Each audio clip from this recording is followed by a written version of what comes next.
are talking about the nonsensical ravings of a lunatic mind. It's alive! It's alive! It's alive! It's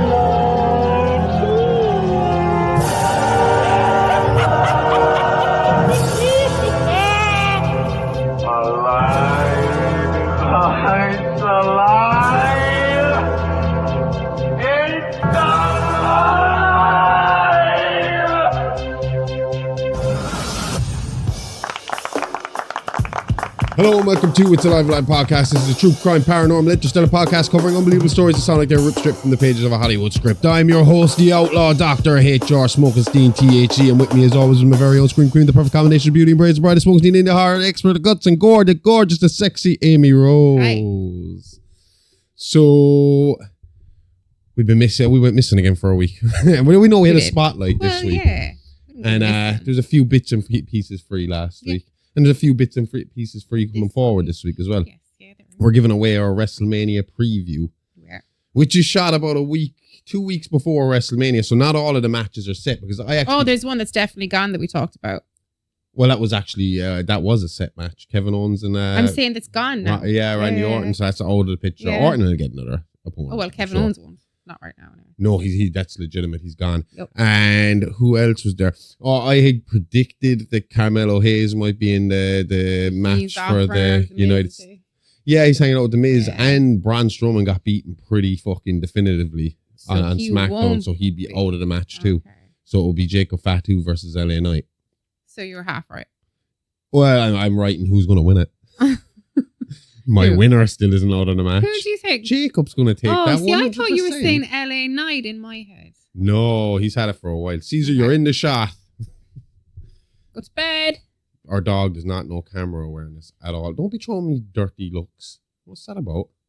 See if you got the video right now, which isn't free on Patreon, but it is up there on Patreon. That's another reason we've been kind of messing around this week, where we did a spotlight this week rather than dig right into a new episode. Was we wanted to try and figure out how to bring free video to the masses. Yes. So the Horrorverse headlines come this week on, should be videoed and should be on YouTube, most likely. Fingers crossed. We hope. If not, it'll sure as fuck be free on our Patreon page. So that's at the Horrorverse Network. So go check that out. So what do you have for us? You've been sorting something out for us this week. What do you have for us this week? What are we doing this week? Yes. So true to form, we are a week and a half removed from the European Mother's Day, late as usual. Yeah. So this week I thought we would talk a bit about true crime's most infamous mother, the serial mom herself, Beverly Sutphin.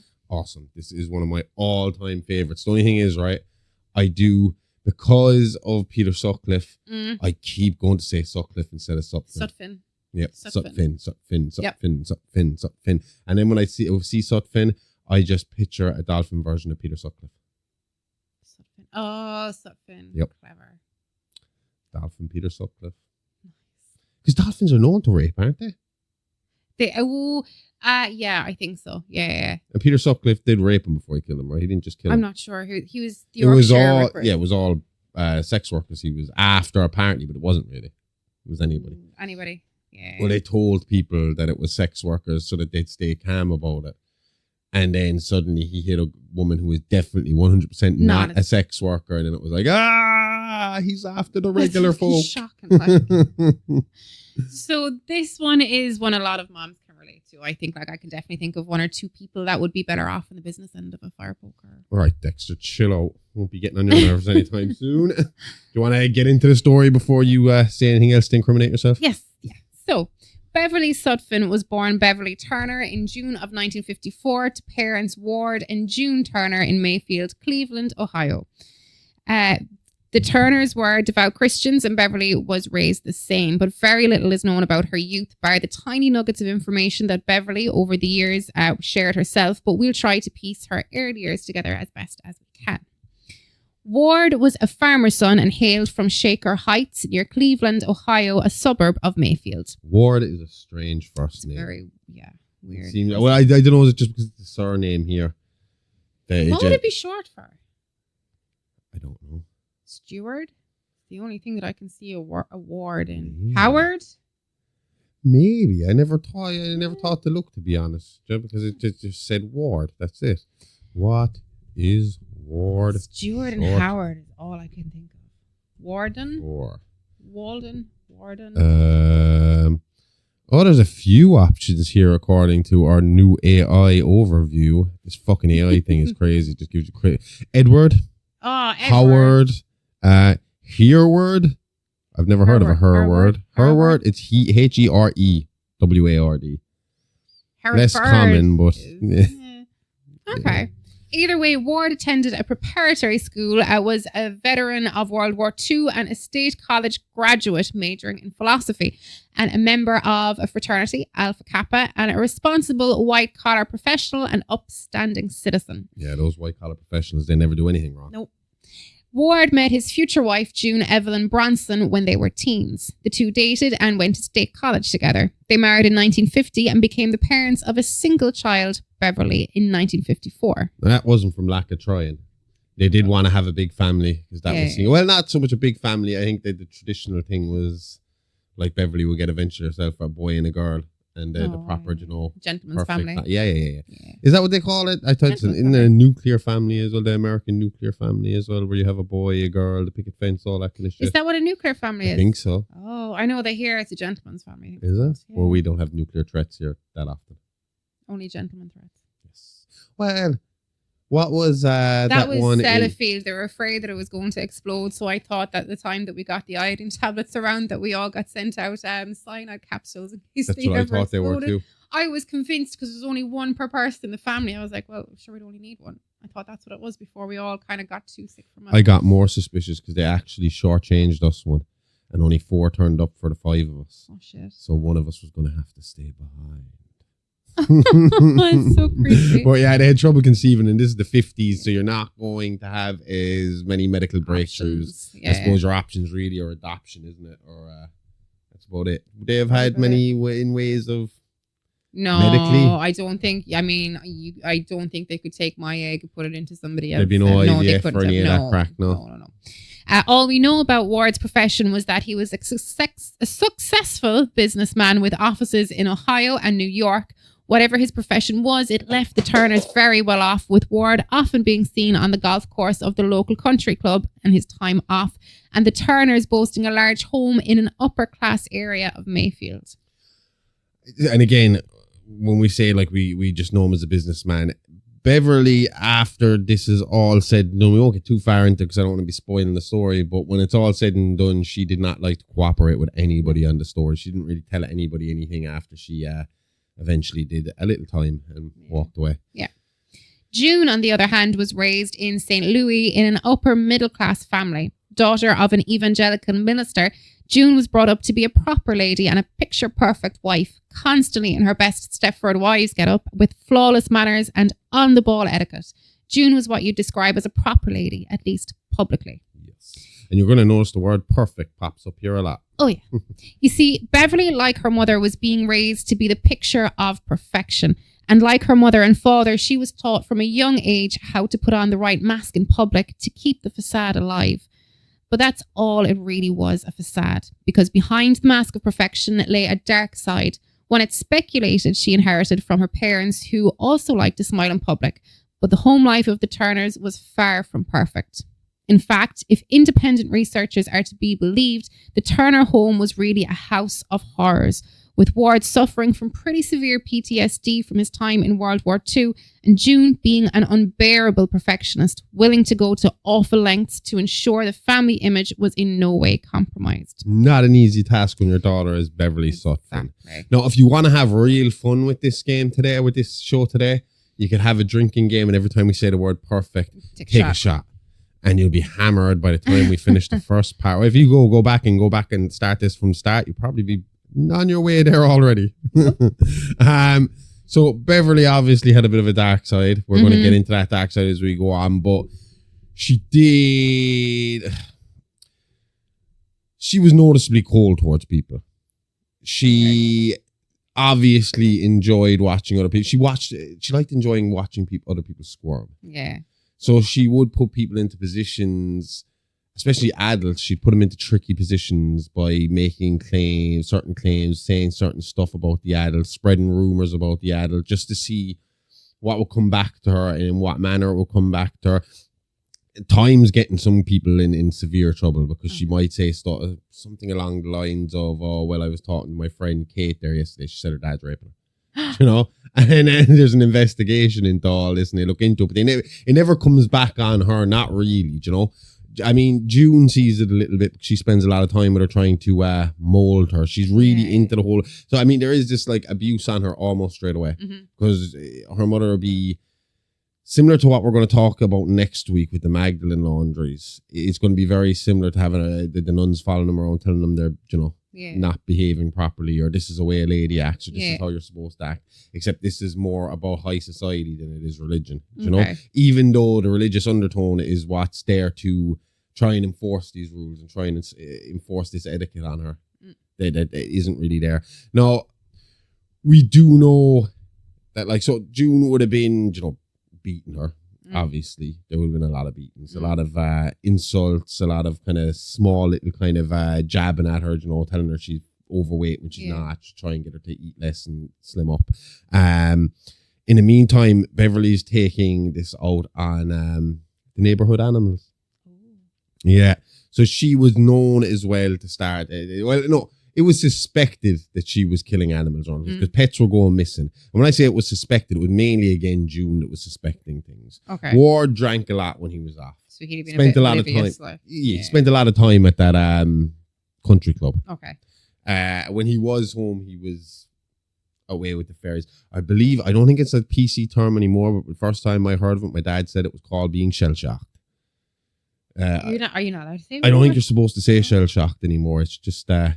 They have. Can you say it if you're using it? Well, I was shell shocked. Or is that still not I think okay? it's the same way as calling somebody crazy be seen as a bad thing. No, they have mental health issues. You're not crazy. You just have mental health issues. Okay. They're not shell shocked. They just have mental health issues. PTSD is what they would call it now. But I remember it, man, because I had no idea what that meant whatsoever. You had to explain what shell shocked was to me afterwards. We used to go into a bar when we were kids. I had an awful drinking problem as a child. And we'd go into the bar and there was this old man sitting there, and he clearly had an American accent, which was I'd pick up on straight away because you wouldn't have had as many foreign people in your locality in Ireland in the 90s. It was a very Irish. We just didn't have a lot of foreigners, especially in small towns. They usually go to the city if they were going. So for me to hear an American accent, it was off TV. It was like, whoa. But this guy's sitting there talking to himself, and he seems to be getting upset with himself. So I'm a little scared of him at the same time. But I remember turning to my dad and was like, Dad, the man's talking to himself. And he was like, shh. And he told me his name, and he was like, he's shell-shocked. I was like, what the fuck is shell-shocked? And he was like, he was in the war. He was in Vietnam or something like that. Yeah. And the bombs coming down, hitting in the guns. His brain is fried from it. I was like, whoa. I was always a little afraid of that old man. But he was an elderly man. I was always nervous around him because I didn't know if he was going to just blow up or whatever. Yeah. On top of this, Beverly seemed to have a bit of an obsession with horror books, horror movies, true crime magazines, anything that showed pain and death and stuff like that. And that kind of started to melt through to her schooling, where all artwork was very violent, very red. Lots of reds. Blood.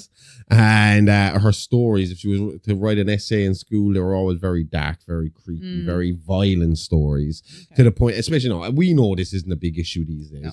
I mean, geez, we see our own kids. They're obsessed with horror, and they draw some of the most craziest shit that you're ever going to see. But to people in the 50s, especially for a girl to be interested in all this in the 50s, big red flag for them. Oh, yeah. So they start pounding down on her even harder, like to the point where she's sent to a Christian boarding school. Because June reckons the easiest way to deal with this one is to just put her somewhere where the nuns can beat it out of her. And we'll learn all about that next week, about nuns beating stuff out of people. But she goes here. And it's funny because we're going to talk about the Magdalene sisters next year, and the Magdalene laundries next week. Yeah. They're not refined to Ireland. Those things were all over the place, including America. So I would wonder, she's fucking evangelical Christian, so that's nearly worse again. Almost worse again, to be honest with you. And it's here she picks up one of her weird little quirks as well, because as we go on, it's one of the big things people said she had a real, because like we're going to talk about it later, but Beverly's a real, like we said, the picture perfect mother.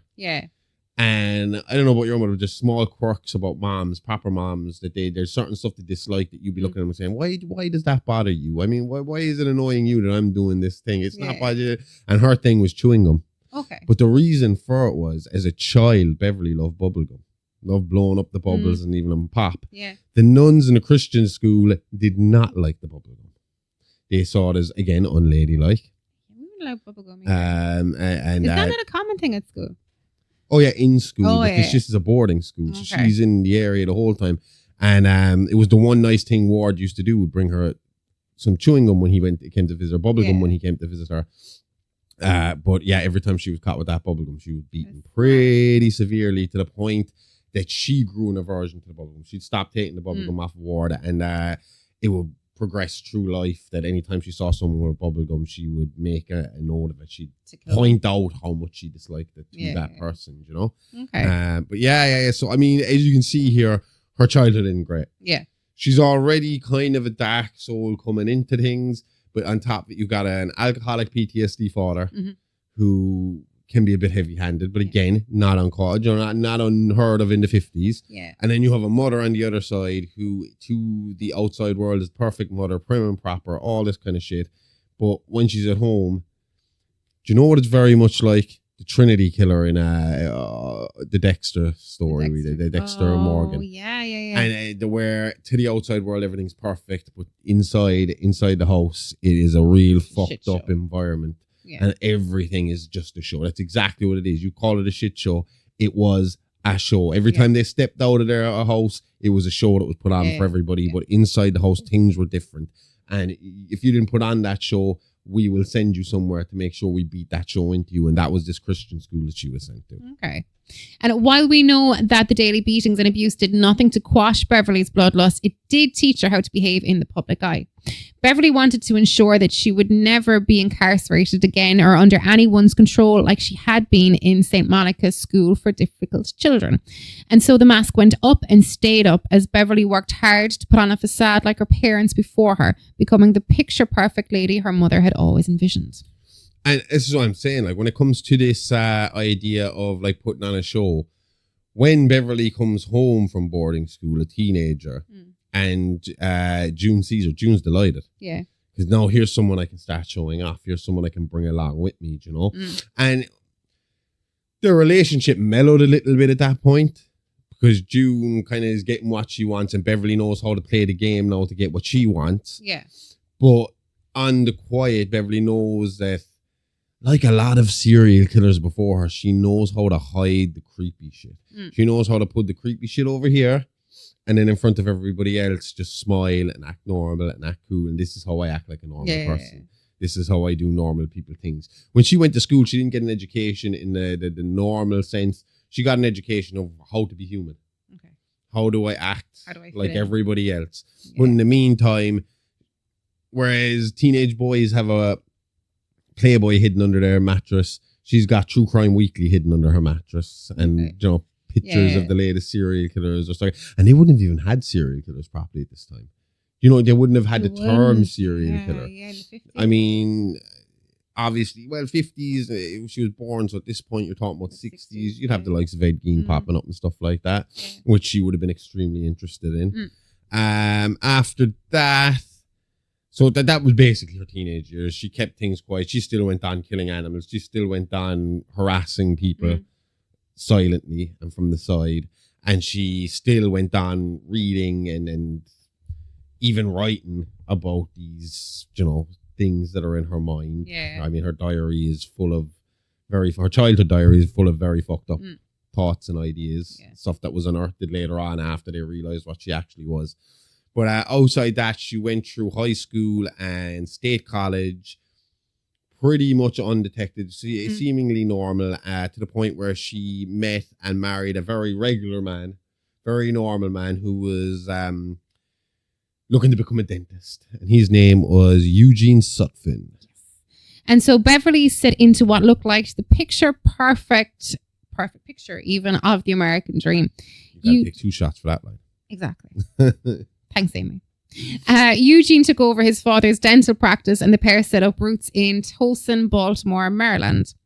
They bought a fine home boasting 4 bedrooms, 2 bathrooms, a car garage, and 2 kids. A boy. 2 car garage. That's important to Oh. Americans. They like that. They want to be able to fit both cars in. Most Irish ones could probably fit 2.5, 3. Just saying. They had 2 kids, a boy and a girl, with the girl Misty coming first in September of 1976 and Chip following 2 years later in April of 1978. They're even such like perfect family name, American family. Misty and Chip. Yeah. Chip is the most American fucking. There's nowhere else in this world where you're going to hear somebody called Chip bar America. Chip short for? I actually met a guy named Chip before, but I think it was he was Romanian and the name was actually a lot longer. Chip was just the start. It was like Chip Herrera or something like Charles that. or Christopher? Really? Mm-hmm. Go away. Or sometimes it refers to someone who was a chip off the old block. Yeah, the one Chip I knew, it was extremely short version. It was literally the first 4 letters of his name was Chip, but it was a Romanian name, so it was a lot longer than that. Very good. So it was my tattoo artist's brother. His name was Cosman, so you can imagine what the names were like. Oh, I thought Cosman's brother, his name was Cyprian. Oh, well, everybody I called him could be Chip. wrong. Oh, yeah, I know, but when you were saying a big long name, I thought. Well, it was a name I didn't recognize, right? Sorry. Whether it was long, short, or indifferent. I could be wrong. I could be completely wrong here. I just thought that. So, obviously, like we said, Beverly didn't have the same problem as her mother when it came to conceiving, but like I say, that perfect nuclear family here she got. Has 1 girl, 1 boy. She chose to stop. She made the decision of, this is perfect. We have the house. I have the nice, regular husband, with a regular job that makes good money. I can be a regular housewife over here. Nobody's going to pay any attention to me. The only thing is she kind of upped it a level on her true crime and serial killer obsession. Because at this stage, we're heading into the late 70s, early 80s. Yes. This is the hate. This is the prime time Serial serial killer stuff. So she, like the rest of the country at that time, or the rest of the world, and definitely the rest of America at that time, were eating it up. Yeah. Because you have the likes of Bundy, Gacy, all of them, they're starting to come out of the woodwork now. Son of Sam, Richard Speck, all this stuff. And Richard Speck was one she had a particular love for. Yeah. To the point where you could almost call their relationship semi-romantic. Not full-on romantic, but she was definitely sending him love letters. Nice. And he was definitely replying. But as we all know, Richard Speck was on death row and had no chance of getting yeah. If you don't know, for those of you who might not know, Richard Speck was an American mass murderer who killed 8 student nurses in their South Deering, Chicago residence via stabbing, strangling, slashing their throats, and a combination of all 3. And that happened on the nights of July 13th and 14th, 1966. Well, the night of morning of July 13th into the 14th of 1966. Speck also raped 1 victim before killing her. A 9th potential victim, student nurse Corazon Amoro, survived by hiding beneath a bed. What kind of a fucking killer are you? You don't think to check under the bed. The most common hiding place. Not a very Check the thorough beds, one. check the closets. Duh. Fuck me. Convicted of all 8 murders on April 15, 1967, Speck was sentenced to death. His sentence was reduced to 400 to 1,200 years in 1972. How is that reduced? That means after you die, you still got to stay in that cell for a while, another 1,000 years or so. This was later reduced again to 100 to 300 years, which means his body would only have to lie. He died on his 50th birthday, so his body would only have to lie around for another 50 to 250 years before they could move it out. It's still there. And that was in Stateville Correctional Center.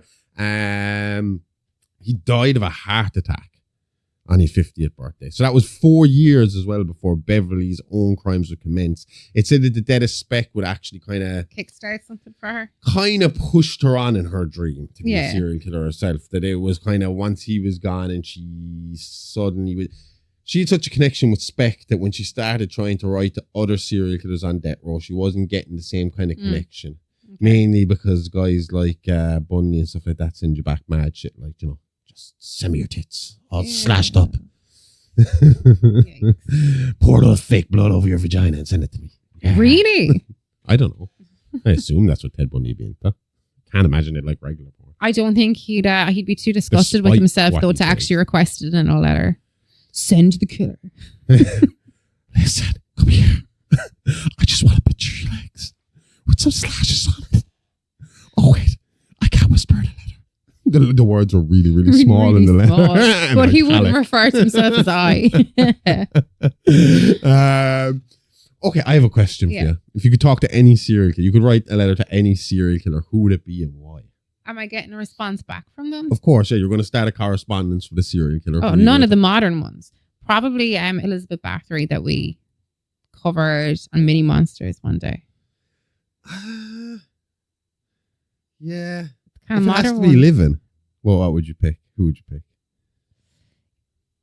I can't remember his name. Is the guy that cut off his mother's head? Is he still? Kemper. Kemper, he's still alive. He's still alive, yeah. Yeah. If I I feel had like he'd to, get a like, good conversation. I get out of it. him. That's what I mean. I reckon he'd be a conversational man, so that's who I send a letter to. But I mean, I don't really want to. If I had to, I'd be back in time. Like, If I could be guaranteed they'd write back and talk to me properly, I'd probably go for the Golden State Killer just so I No. could get more information out of him. See, I'm interested in guys like him and Dennis Rader, but the thing about it is Dennis Rader's already told us everything happily, over the top multiple times, and I don't want to have to fill out these stupid fucking forms to get a letter off him.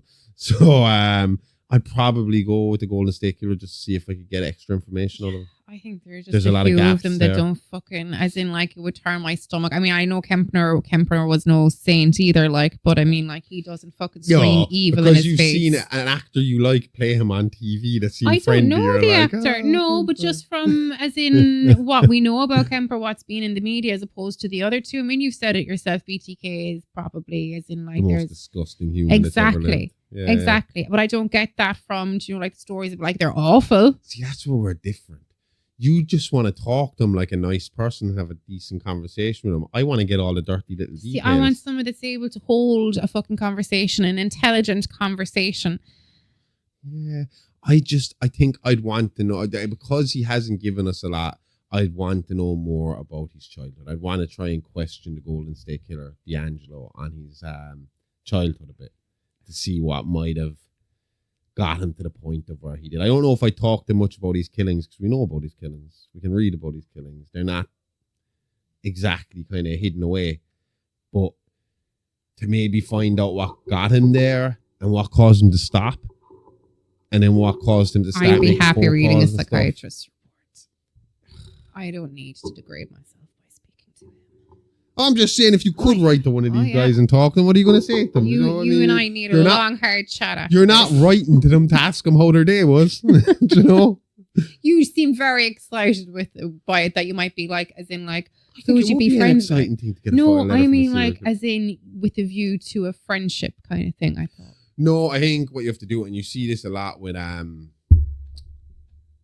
people who write true crime and write these books about these guys, they do have to kind of build up a bit of a friendship with them. They are able to still kind of differentiate between it and say, no, this is just me Yeah. doing a job, and they think we're friends, and I need them to think we're friendly because that's the only way he's going to trust me and talk to me.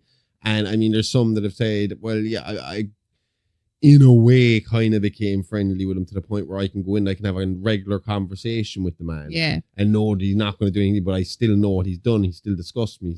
Yeah. As soon as I'm done with this book, I'm not going to continue writing to this person. I'm not going to continue taking phone calls from this person. But while I'm talking to them, I have to have a friendly, I can't go in there aggressively or they're not going to give me any fucking information. So Yeah, I you get do have to kind of go, you're not going in there going, oh, buddy, I agree with you. Or what you did was justified. But you're going in there kind of like, look, I want to tell your story. I'm not here to judge you. I'm just here to listen. I want to try and get to the root of all this and tell your story from your perspective and really kind of try and get them talking at that point. But, you know, I don't think that works if you go in there going, hi, you slimy cunt, get over here. Hey, you dirty beggar. You. What were you doing last fucking week when you were down in that woman's house, huh? Raping her? You're a dirty bastard. He's not going to tell you anything. Clearly. He's just going to climb up and be like, get rid of him. Get him out of here, Obviously. you know? Yeah. I'm innocent. I swear. That's the only thing about BTK. That if you were going to question him, at least he's already admitted to everything. Yeah. So he's not going to hold back anything. Do you have anything to talk about But then? he's already kind of told us Yeah, you everything. don't have Like, anything there's to nothing talk about. really in particular that I'd have any questions about Yeah. him, because we know what his childhood was like. We know what his later life was like. He's probably one of the most detailed. I mean, I know Bundy and them are popular, but when it comes to blow by blow what someone was doing, BTK kind of handed it all to us. Yeah. Which True. is again why I keep saying he loves being fucking the man in jail. Oh, yeah. But yeah, and I do. I'll stick by that for the rest of my life. He came back in 2004 with the goal of killing someone else, realized he was getting too old for it and couldn't manage it anymore, and thought, fuck it, it'll be a better retirement plan for me to come out and just be the face of the brand now. Probably. You know? Yeah. Anyway. So with her obsession with serial killers brewing away in the background, Beverly settled into her pretend perfect life. Thing about it is, this is still inside her. Like, she's still, like, even from a child, she still has this brewing inside her. I mean, the best way I could describe it is, I don't know if anybody's ever read the Dexter books by Jim Lindsay. And he kind of really goes from Dexter's point of view as a serial killer and trying to hide himself and trying to hold up a mask, and what you do then to try and suppress that feeling of wanting to kill something and needing to do it right away and all this kind of stuff, and what she was doing. And you see with a lot of serial killers as well, that they won't just start by going out one day and killing somebody. There is a gradual progression to what they're doing. So it'll start as something small, or in her case, it starts as a child when she's killing animals, but then she starts to learn that she needs to put on this mask, this facade that kind of covers her. Yeah. So that becomes less and less, because you can't have people asking where all the pets are going. Okay. Yeah. And she's trying to kind of figure out, and for a period of time, it seems, from like when she went to college to when she got married and had the kids, there was an awful lot of her trying to hold this feeling back completely repress it. And what actually ends up happening is she tries to find some hobbies to keep her busy. The main one being bird watching. She loved bird watching, but there's an ulterior motive to that as well. And I'll tell you about this in a minute, but she did go back killing animals eventually. But also threatening phone calls, letters. Yeah. And I mean, she'd do the letters proper fucking kidnapping style, you know, like she'd cut out all the letters from the magazines and stick them in and all this stuff. And this started originally with threatening phone calls and letters to TV, radio, papers, anywhere where they displayed media that she found offensive. Okay. That went against her principles as a good lady. Yeah. Proper lady, proper housewife, proper mother, you know? Which kind of brings us to her moral compass, because that's what it is with her. She's very much like Hannibal. Yeah. Do you remember we were watching Hannibal, and his thing was, if you were rude or broke etiquette in any way, shape, or form, you could be on the chopping block next. Yeah. And this is a lot of the way she decided how she liked or disliked somebody. If you had good table manners. Yeah. If you did something that she saw as offensive, so you and me would have no hope around this woman. I'm not offensive. No, but we're I've not got your etiquette. typical family. We don't do your typical kind of. We're not this. Oh, You yeah. know, I mean, we don't. I don't know how to describe. We're just not your typical fucking. Even though we are a couple with two. Number one, we're not married and we got 2 kids. Would that have been a problem for her? Yes. Oh. Well, that would have there you been go. seen as a lower class thing to do.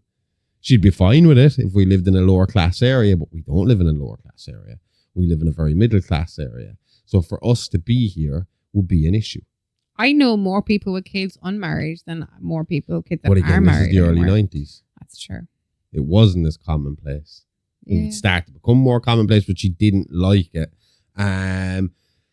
And it kind of started, but this starts pushing her closer and closer to her fantasies, because eventually she takes the attention off of TV and radio and papers, kind of realizing she's not going to have any control over the media. Yeah. You know, this kind of moms against violence on the internet, on the TV. It's not going to work. It never works. And she realizes this very quick. She's a smart, intelligent lady. And somebody else, anyway, closer to her, started pissing her off. So she's going to take it out on that person instead. But before I get to that, I will tell you the bird watching hobby, because this was a huge thing with her, apparently. She really loved the bird watching hobby. It started because she realized that the neighborhood cats were also avid bird watchers. And if she watched close enough and watched the cats and learned their behavior in her yard when they're coming for these birds, she lays out food for so that the birds will come down, she can then trap the cats and go to work on them with her frustrations. Oh, okay. So that was kind of the actual idea behind the bird watching. Okay. It wasn't so much that she loved birds, it was that the birds track were down the cats. they were good bait. You Okay. know? Yeah. And it helped her get something out of her. But like I said, this all kind of started to push on further and further.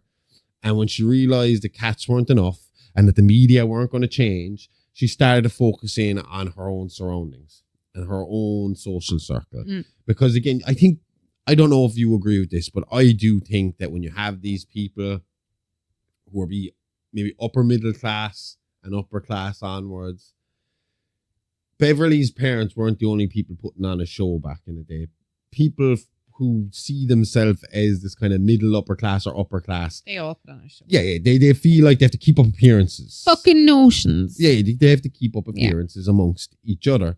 So if she saw anybody slipping on keeping up the appearances, she would take offense. Or if somebody slighted her. Now, the first person that she really zoned in on was a neighbor named Dottie Hinckley. Yes. And do you want to know what Dottie did to offend Beverly? Go on. Now, first of all, she got divorced, which to Beverly was a no-no. That wasn't cool. You shouldn't be a divorced woman, you know, especially at her age. Yeah. Dottie's in her late 40s at this point, mid 40s. Ancient. You know, shouldn't be doing that. But that wasn't the thing that clinched it. She already had a bug up her arse about Dottie. And then one day she was in the car park of the local grocery store going to do the big shop. And she was about to pull into her space when Dottie got there first. Went down the wrong way. Do you know, I hate those people that go down. Follow the arrows, people. Just to get to that fucking... Yeah. And Dottie went down That the would've wrong pissed me way off, against the arrow and pulled into the spot before Beverly could get it, who was going down the right way, doing things the right way. And that's when you play chicken and speed up to see who's going to get there first and will the other person stop. Well, Dottie got there, pretended like she didn't see Beverly and walked off. And this pissed Beverly off enough to make Dottie her first target.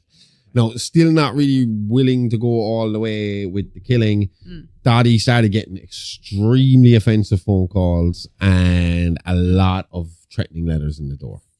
And she was not going to take the abuse lying down. And even at her wit's end with the threats, she decided to do something about it. And she contacted the police, showing them the vile letters she had been receiving in the post and giving detailed accounts of the phone calls and their content. So the police visit Dottie to take a look at all this stuff. And we reckon this is kind of almost what... This is pretty much the breaking point for Beverly. This is what kickstarts her. Because, again, for people who are used to police, they're used to police and they don't panic as wildly as people who aren't used to seeing police come into their door. I mean, like, I think everybody has that notion of when you see a cop come up to you, whether you've done something right or wrong, you're instantly nervous. Oh, well, you could be getting bad news as well. Like, you know, you're instant, but you know, especially in a car, if you're in a car and you're driving, even though it's all legal and you're not doing anything wrong, and a cop car comes up behind you, you stiffen up.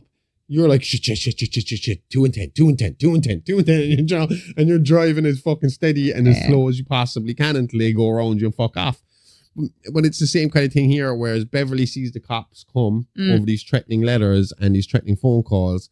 And while she's able to keep her cool around the police officers, in her brain, she's thinking, well, that's it. They're going to do me for this now. I might as well go fucking whole hog. If I'm going to get done for something, I might as well go get done for something I want to do. So, you know, this is kind of where the problem starts.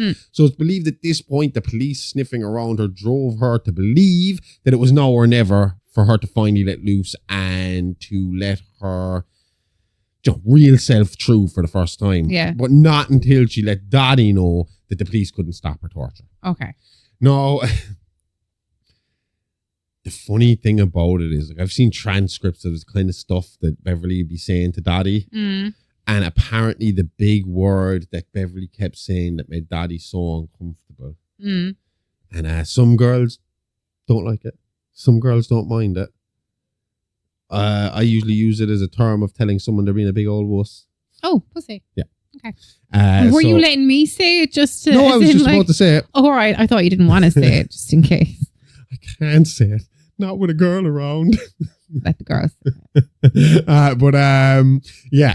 So Daddy was real slow to tell the cops what the word was, but she had a letter of it with the word pussy plastered across. What was it again? Pussy get out, or pussy I'm coming to get you, or something along those I'm gonna get you, pussy. I can't remember. It's something along those lines. So when the cops leave and the family go off to school and work, apparently Dottie claims she got one more phone call that morning, and it would have been around the time when everyone was going to, so about 8ish, half 8ish. Yeah. And same kind of thing. Okay. But it was again like, cops ain't gonna help you, you pussy ass bitch, I'm coming for you kind of shit, like, and I'm gonna get you and all this stuff. And she's freaking Dottie out. Because I mean, you're a single woman living at home alone in America. You get phone calls and like that. We talked about BTK and the Night Stalker, the original Night Stalker, the Golden State Killer, D'Angelo, and this is something both of them do. BTK loved writing letters and making phone calls, and So did fuck D'Angelo. me, D'Angelo used to do it to them decades after the crime. Like, you think you're done with D'Angelo and suddenly you get a phone call and it's the same kind of fucking stuff as what Beverly be doing, and it's, I'm gonna get you, bitch. Oh, I mean, I had played that. Oh, for him, no, it's I've heard so it. fucking Oh, creepy. fucking You know, you just like, remember me, remember we played and all this kind of stuff. It's so fucking creepy. Especially when you get, how do you ever get over it? Because every time you think you're there, you pick up the phone and it could be him. Do you know? So you know he's still out there, and the love phone calls Change your stop name. completely. You know he's still there. He's not dead. He's not gone. He's not in jail. Yep. He's making it known that I can come back and get you anytime I fucking want. Absolutely. So after this phone call, Beverly has got to go to the school because there's a parent-teacher meeting on that morning with the maths teacher, Okay. a man by the name of Paul Stubbins. Yep. And he was Chip's maths teacher. Okay. She went in, told that Chip was doing pretty well with his schoolwork, but he had an unhealthy obsession with horror. Why should that concern you? If he's just your maths teacher, why is it concerning him? He felt that it was taking his attention away from school, that he was too obsessed with his horror movies, his violence, and that it was, and according to Mr. Stubbins, the violence that Chip enjoys really reflects on the household and on the parenting, which Beverly did not like one little fucking bit, especially since Beverly grew up the exact same way, enjoying horror movies. She turned out fine. Exactly. She turned out to be a well-adjusted adult. Exactly. But this is it. As we say, that morning, she had made up her mind that she was done playing. She was done pretending, and this was her opportunity here. Someone had slighted her. Someone had insulted her family, insulted her mothering, insulted insulted her son. It was time to do something about it. So this is, from what we know, Beverly's first human murder. Okay. She waited outside, seething in the car, really fucking working herself up and getting angry. And she sees Mr. Stubbins leave the building and walk to his own car. Okay. She had a quick glance around, didn't see anybody. But as we're going to learn in a few minutes, Beverly sucks at fucking looking for witnesses. Because I'm pretty sure all but one of her crimes were witnessed. Maybe she just didn't give a shit anymore. And she plowed Mr. Stubbins down with her car and then reversed over him to finish the job. This was witnessed by a student named Luann Hodges, who was one of the school's stoner. Do you know how they have like their little groups over there? They're She was in the stoner stoner clique. group. Okay. So she was there on her own before class, smoking a spliff. And she witnessed everything go down. Ooh. News of the teacher slaying broke that evening and dominated the newscast in the small, shocked suburb of Towson. No one could figure out who would do such a thing, with the violent crime rate in Towson being virtually non-existent. But it wouldn't take long for eyes to turn to Beverly, as Luann Hodges had identified the offending car as being a blue station wagon And only one parent of Mr. Stubbins' students drove such a car. And the cops would figure out with a quick check of DMV records. And the next morning, Beverly and the rest of the Sutphins would wake up to find lead detectives Walt Gracie and Scott Pike snooping around their property. So, obviously, they're looking for the car. Yeah. They want to check out the car. Mm-hmm. Now, from what we know of Beverly's movements that morning, as soon as she left the school, she went straight to a car wash. To wash everything off. To have everything cleaned off. But the car still matched the description Of course it did. of the car. And like Can't you wash said, the blue off. they had a bit of a fucking inkling about her the morning before when they met her and they were talking to her about Dottie. And then they come back over it. They're pretty fucking sure that That's her. there's something funny about this lady. You know, Okay. there's something not right about this woman. Yeah. And they can't figure it out. But the car is too much to overlook at this point. She might play the perfect mother, the perfect wife, the perfect lady, but there is something.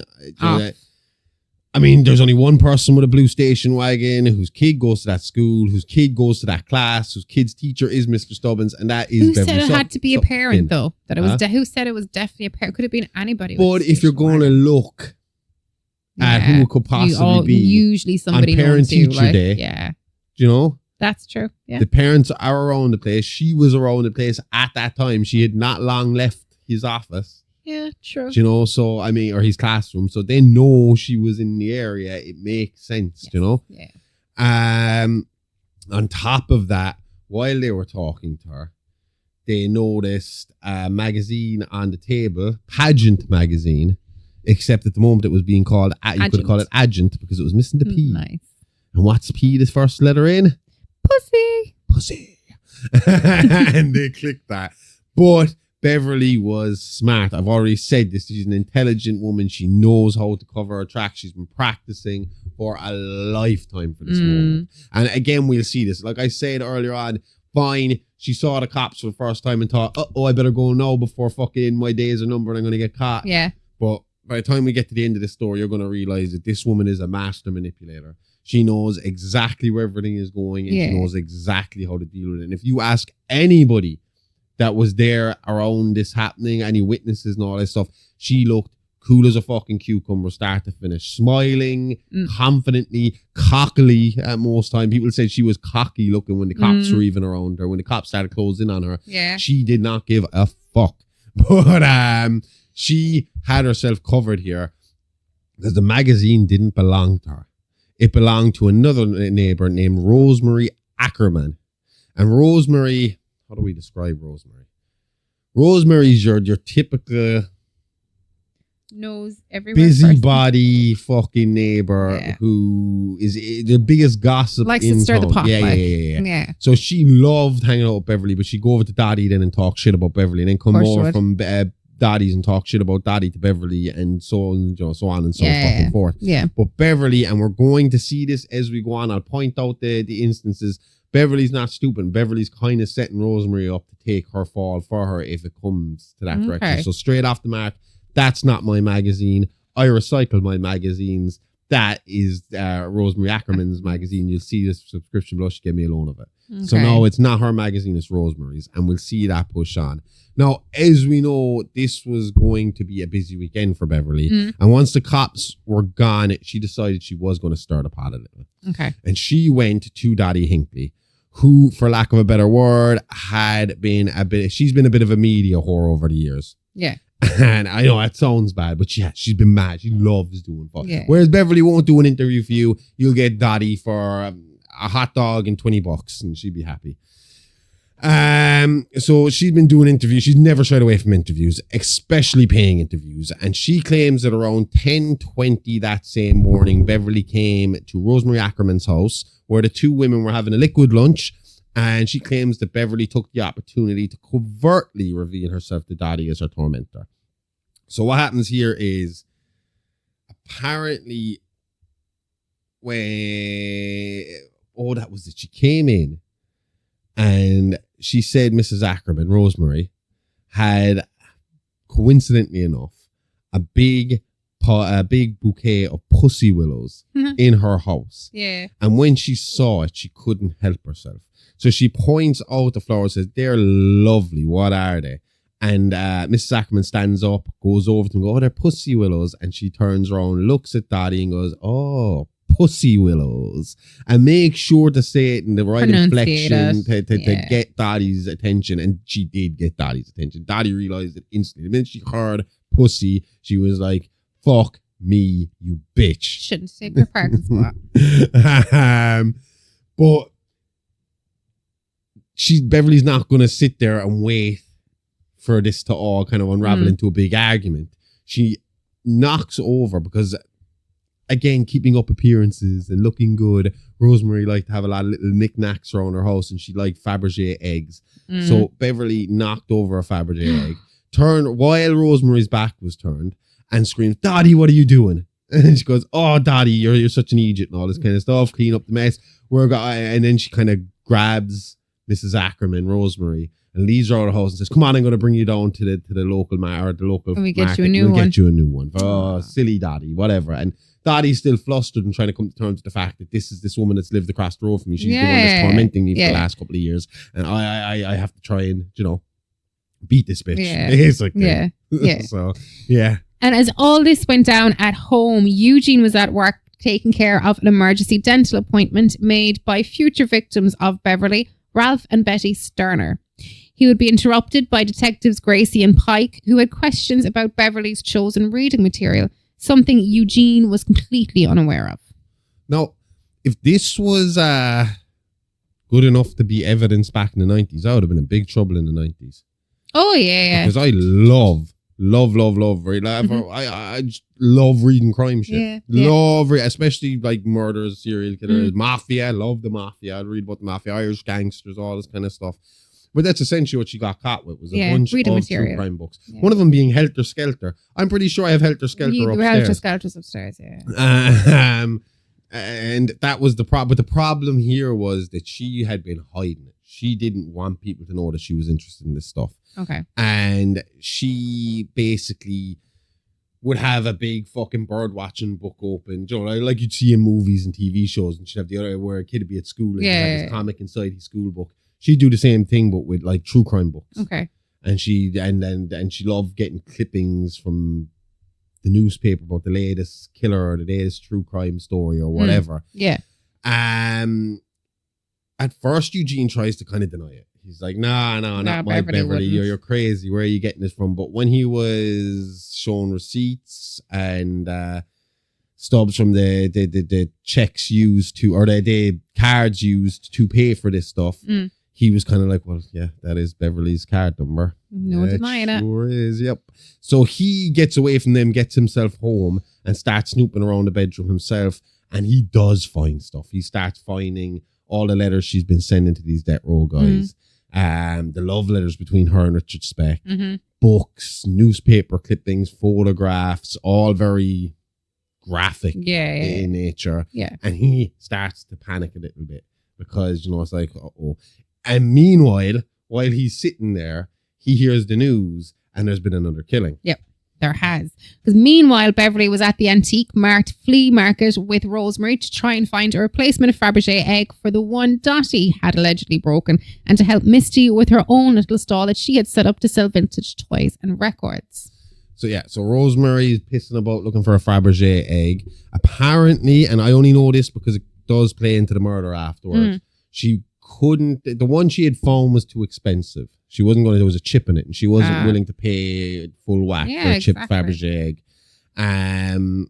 So she picked up a kind of vintage fire poker instead. Okay. For $3, which she said was a bit of a deal, bit of a steal. Okay. And she brought it back to the stall. She was just hanging out with Beverly at that point, trying to help sell stuff. Yeah. And Beverly put the fire poker away from her, her under the table, under the stall. So don't be safe while they were there. Now, Misty was there, but she was supposed to be there with a boy named Carl. She fancied this guy named Carl Pageant. Oh, funny. Pageant magazine earlier on. I wonder if she'd take the P out of Carl as well. Anyway, Carl was quite... No, if you ask Carl, he was never going out with Misty. If you ask Misty, they were on the verge of becoming exclusive. So they weren't exclusive. Yes. According to Carl, they weren't together at all. They were friends. Okay. See, the thing about it was Misty was a little heavy. Oh. Small but heavy. Not very, but in the 90s, she would have been seen as heavy because in the 90s, they believed in size 0. Heroin chic is what they believe. Yeah. Not for me. But anyway, Carl was supposed to come and help Misty that morning at the mart, at the flea mart, and he never turned up. Stood her up. And that was all cool. But he then showed up at the flea market with another slimmer, blonder girl. What a prick. I know. And Beverly was not best pleased with all this. I wouldn't be pleased with that. Are you serious? She didn't want Misty to see it either. So Misty, she was trying to hide it from Misty, but at the same time, she sees Carl and she's not happy and she decides, done it once. Might as well go again. One more time couldn't hurt. Yeah. To hear her describe it, because she did do one big kind of... The story was told by her once. And we'll get into it later who actually holds the rights to all this. Because it's just her kids that kind of deal with all this kind of stuff now. And she kind of relates the story through the kids a lot of the time. And if you're to hear, Chip is the main one to tell the story. And if you're to hear Chip describe how Beverly apparently describes this scene, it's almost like she was stalking her prey. Okay. She saw Carl. He didn't see her. And they were on different aisleways of the mart. And she was watching him slowly as he made his way through to wait for the perfect moment where he was on his own and she could pounce. Okay. The whole time she's holding the fire poker. And there are witnesses that have seen her walking through the mart holding the fire poker in her hand. Okay. He was found with his... What was ripped out again? Liver. His liver was ripped out. Dead in a urinal. Yeah. And just like before, there was a witness. 2 murders, 2 witnesses. This one was Marvin Pickles. But Marvin would later turn out to be not a very good witness. And when I tell you why he was in there to begin with, and he was known for this shit, and this is why we know this stuff. Marvin was in there because that bathroom stall was commonly used as a glory hole. But he had been arrested there multiple times. So when police showed up there and he was standing outside the door screaming there was a woman that did it inside, they were willing to listen to him because they knew he probably was in that stall. And he probably was peeping through that hole waiting for something to come through it and didn't expect to see a girl on the other side of that hole. But at the same time, they were worried because Marvin had a few convictions for this kind of behavior. So he could be an unreliable witness. They weren't 100% sure what was going on. But at 11:30, the body was found. They did talk to him, but they weren't 100% sure. But at the same time, when Gracie and Pike turn up and they hear this guy Carl is dead, this guy Carl who used to be kind of friendly with Misty, and Beverly is in the building, and we have a man saying he saw a woman with a fire poker in the fucking stall. They're thinking, well, this has to be fucking Beverly. So they're almost certain it's Beverly at the same time. And at the same time, then we'll get into it later when she starts snitching. But Mrs. Ackerman Rosemary later say that she put her hand on the fire poker when all the commotion started, when she saw all the crowds of people into the bathroom. Yeah. And she took her hands off and she said there was red stuff on her finger. And she looked down at Beverly's shoe and she described it. She won't say that it was blood in her shoe. She'd always say, how does she say? I've heard it in an interview before. It's like red ochre. She was like, there was something on her shoe, blood in her shoe. No, gore on her shoe. And then she's really fucking shrill like that too. And she'd only describe it as gore after that there was gore on her shoe. But yeah, the police were pretty fucking sure at this point. Okay. Yeah. This is our woman. She's now killed 2 people. She's harassed another one. We're getting kind of, every time we get a bit closer to her, someone else dies and she pushes back a little bit. It's, and I mean, on top of that, they're not the only one thinking it. Oh, because Eugene's at home. He's just heard this murder come through the newswire after he's found a load of fucking memorabilia that his wife owns. Misty also starts to get suspicious. Yeah. Because when she comes back to the stall and tells Beverly what's going on, Beverly is completely indifferent about it. Yeah. Yeah. To the point of this morning, she basically said this morning when you were sitting in the kitchen, you said you hoped he died when he stood you up. And now you got your wish. You know? Yeah. So instantly Misty's like, oh shit. Uh-oh. Yeah. Maybe the cops are right. Yeah. You know, Yeah, maybe they maybe. should have been questioning mom about this stuff. And she runs straight off the chip to tell him to try and tell him. In the meantime, Eugene is at home trying to process this stuff as well and work out, is my wife crazy or is she just a serial killer group? Yes. Yeah. And obviously they plan to broach the subject that night then at dinner with their suspicions growing. That was the plan. Again, they sat down. Everything to that point was normal. You know, Beverly comes home. She starts making her big dinner like she does every night. She's cleaning the house like she always does, doing her, pottering around the place as if nothing strange was happening around the town. Yeah. The family are extremely nervous. Chip, not so much, because Chip felt the whole thing was a joke. Okay. You know, he hadn't seen what Misty had seen. He hadn't seen what Eugene had seen. Yeah. And to him, this was just all fun and games. Because he's a horror nerd. He's like us. He just thinks, hey, it's like a real life horror. This is awesome. And funny, kind of playing it off and just to kind of try and get the conversation going. He turns around, he blames his friend Scotty. Now, Chip had kind of two best friends. He had Scotty and his girlfriend Birdie. Okay. And Birdie and Chip were very close. Like they were almost like they were best friends before they were together. Like, And Scotty, I think we've all had that friend like Scotty, right? Where that one friend who is just obsessed with boobs and nudes. So when you're a teen, that one kid that's obsessed with Playboy. Yeah. And can't stop talking about the pair of jugs he saw on Bravo last night. Like, And Scotty was that guy.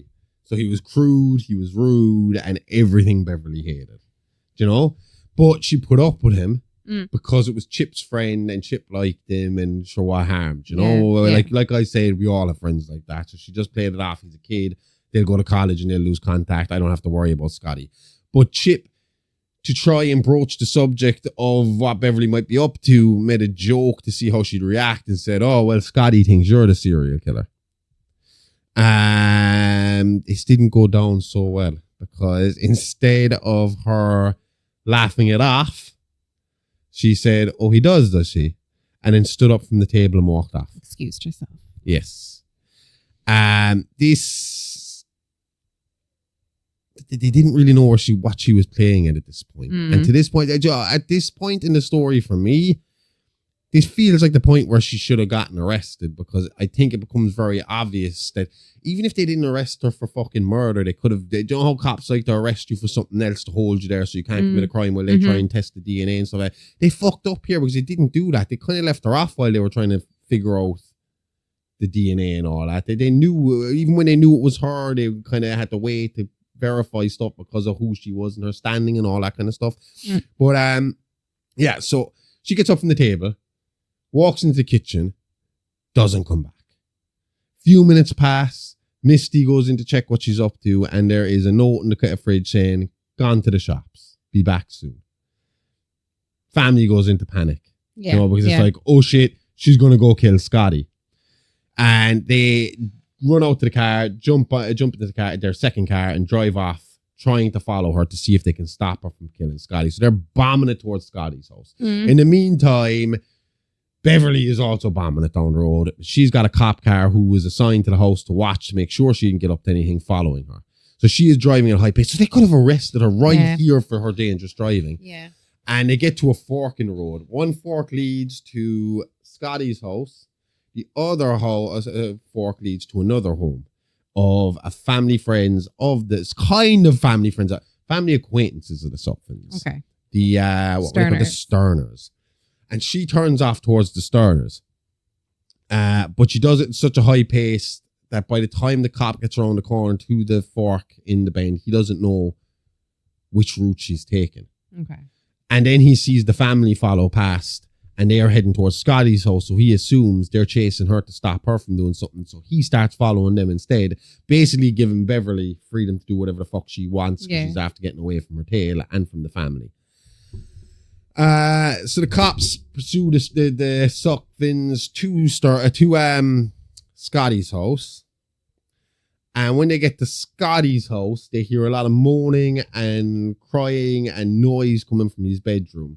So the cops burst through the family, burst through the door, and unfortunately, they found Scotty doing what he was always bragging about. Watching big boobies on the TV and taking care of himself. Embarrassing. Imagine that. Being in the middle of doing that and suddenly a bunch of cops come in. Especially if you're a teenager. You get it. Because when you're a teenager and you do that, you feel guilty afterwards anyway. So if the cops came in while you were doing it, be like, no, it is a crime. I knew it.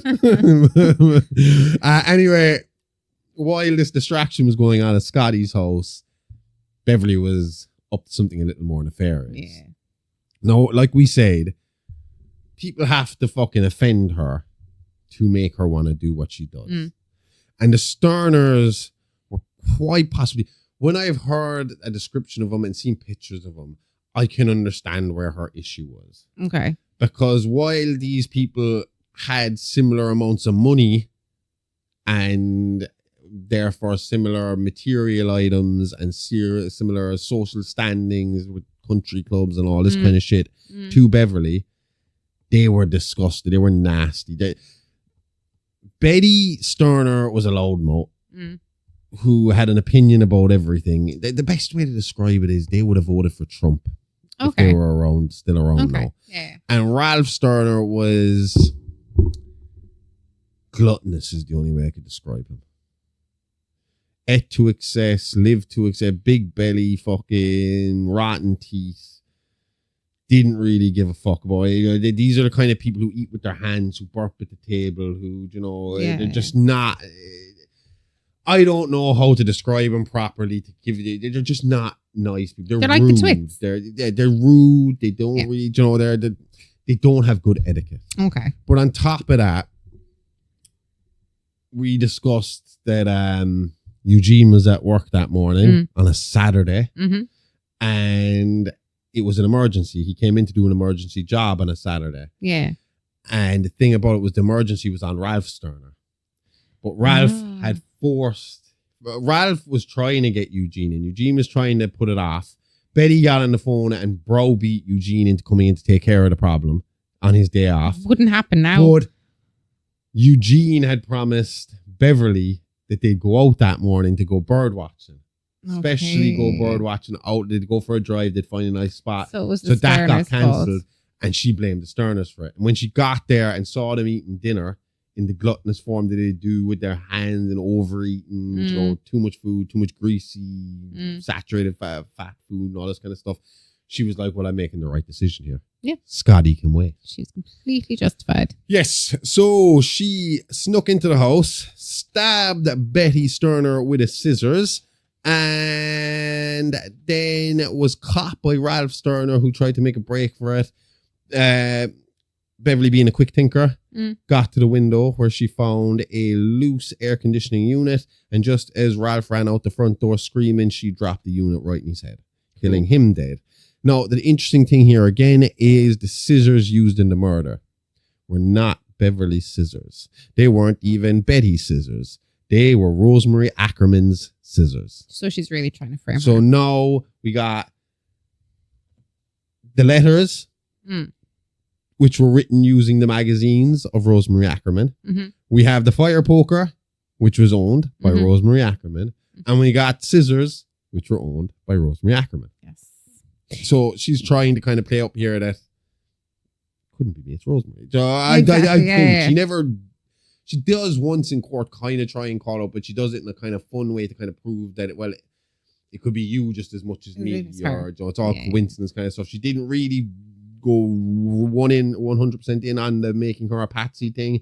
But to me, it seems like the whole time she's doing this, she did have a plan A and a plan B. And one of those plans were, I'm just going to put it all on Rosemary. Yeah.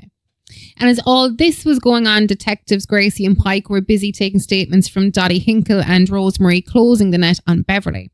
Police took the fire poker used to kill Carl into evidence and went to work matching the fingerprints found on Beverly's true crime books to that on the poker. No, I will tell you, right? No, first of all, right, before I get into what I was going to say, because I don't think they actually proved shit here. And I don't even think we'll get to how she manipulates the court case. But I actually think a regular solicitor, like a regular lawyer, could have gotten her off as well, because I don't actually think the evidence is all that fucking hot against her. First of all, there was major egg on their face, on all the police department's faces over the Sterners. Oh, yeah. Mainly because you had one cop that was assigned to sit there and watch her. And in the meantime, the 2 lead detectives are in the fucking neighborhood taking Down a masturbating taking teen. interviews from the other 2. Yeah. And in the meantime, she slipped out from the house in between these other 2 houses, walked off, killed 2 people, and came back and served dessert for the dinner.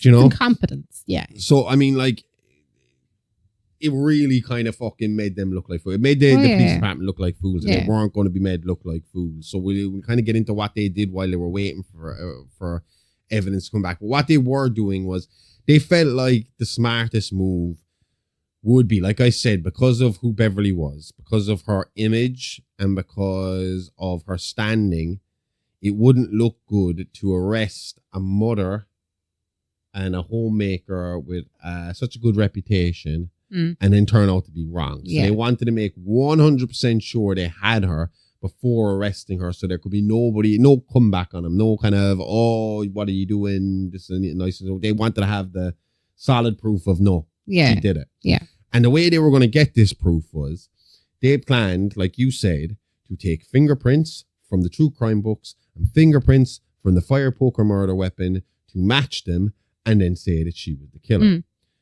I think this is a problem because we've already established before the murder, she took the fire poker from Rosemary and put it underneath the stall. Beverly's fingerprints were on that fire poker before the murder happened. But so would have Ackerman's. Yeah, they would. But in court, how can you prove that those fingerprints were from the time when it was used as a murder weapon or the time when she just... Were the fingerprints in blood? Huh? Well, why would her fingerprints be in blood? If she's stabbing, she's not going to be holding Yeah, the but you in. said when Rosemary picked up the fire poker that there was blood on it. Well, she so put her obviously... hand down and touched the fire poker.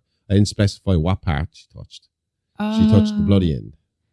Who touched the bloody end? Ackerman. Rosemary. Oh, so Rosemary touched the bloody end of the poker. Yeah. Okay. Yeah. So, but there still could be blood on it. Like, you know, they might be lucky enough to get fingerprints and blood. Maybe. But it was never specified in anything I've read about it. All they said was they were looking for the fingerprints from the true crime books and from the fire poker. Yeah.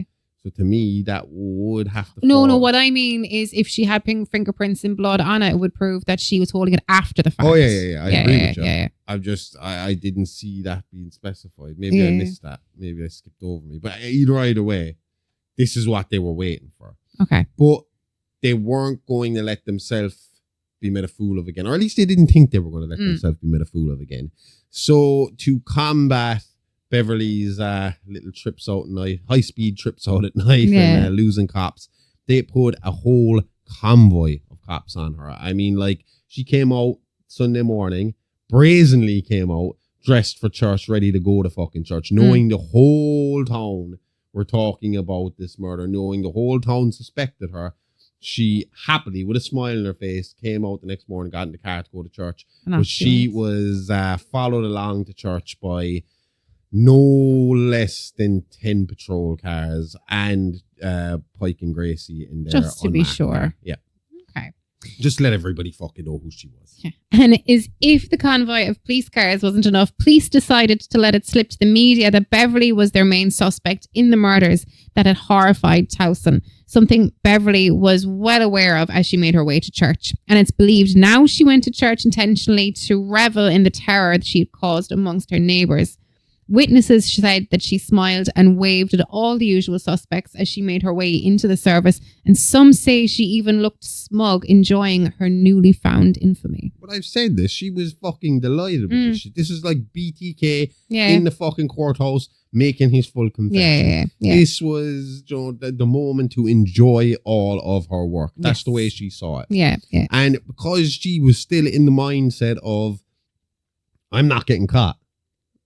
I'm not going to get caught. I mean, like, that is the big change from, like, the kickoff. When it's kicked off 2 days earlier with the letters, and she thought, oh, I better do this now or never because they're going to fucking close in on me. That attitude suddenly changed once she had killed 4 fucking people and no one had been able to do shit about it. Yeah. And now it was, they're never catching me. Fuck them. Then I can do what I want. And she's kind of brazenly walking into this place while police are still waiting. I mean, like, at this point, police are minutes, if not an hour or two away from being able to make the arrest. They're literally waiting for the lab results to come back. Okay. So they leave her walk into the church. She goes in, they're having mass, and they get the confirmation while she's in church. We have it. Her fingerprints are on both. Go in there and make the arrest. So all of the cops start piling into the church, but they're doing it respectfully because no one wants to upset Jesus. Yeah. And they're making their way in slowly through the service.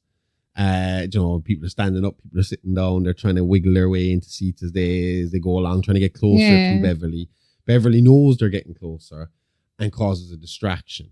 Now, everybody is on high tension at this point. Everybody in the church is staring at this woman, and they are fucking, fight or flight is really taking hold here, and a lot of these people are ready to fly. Okay. And Beverly lets out a loud sneeze. This loud sneeze causes people to erupt in panic. Like screaming, losing their fucking mind. And Beverly takes this as a chance to slip out a side door. Was it a real sneeze or fake sneeze? I don't know. Okay. Do not know. Okay. There is a lady who claims that her baby got a face full of snot, but I don't know if she was right in front of her. Probably just trying to vilify her even more. Yeah. And get her 15 minutes of fame. Yeah. What part did I'll you never play watch in my the Serial Mom baby's face story? again. Anyway, she took the opportunity to skip out the side door. Chip and Birdie saw this happening and followed along because they wanted to try and get her out of here too. Now, Chip and Birdie herself would later say that to her at the time, because they were horror obsessed and because she knew Beverly so well from being with Chip for so long, that the idea of Beverly being an actual killer to her seemed very unrealistic. And to her, it felt like she was in a new slasher movie and she was enjoying it, reveling in it because she trusted Mrs. Sutcliffe. Okay. Sutphin.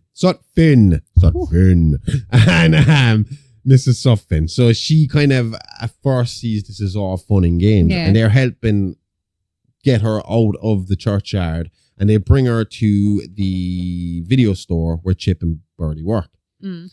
And they hide her in the little office at the back while they try and decide what to do.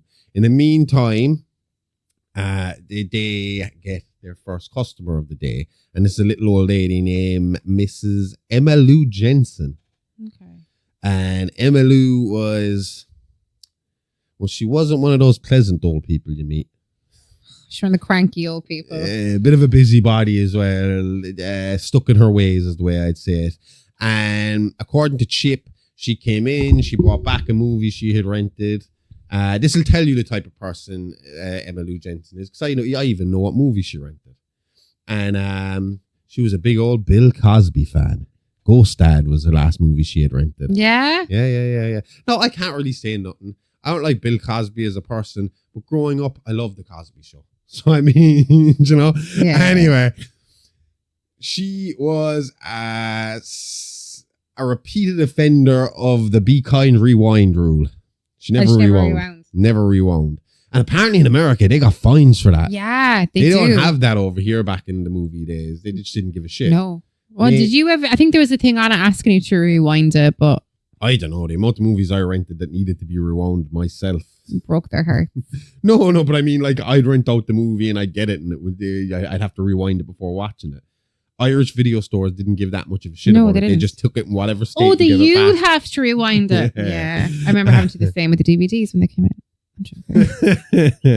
out. So anyway, Emma Lou Jensen is a serial offender of the Be Kind rewind rule. Yeah. And she hadn't been doing it. And Chip had reprimanded her for a few times. They kind of said, look, you got to do it. We have a fine here. If you don't fucking do it, you get fined. I don't know, was it $1.50 or 50 cents? I can't remember.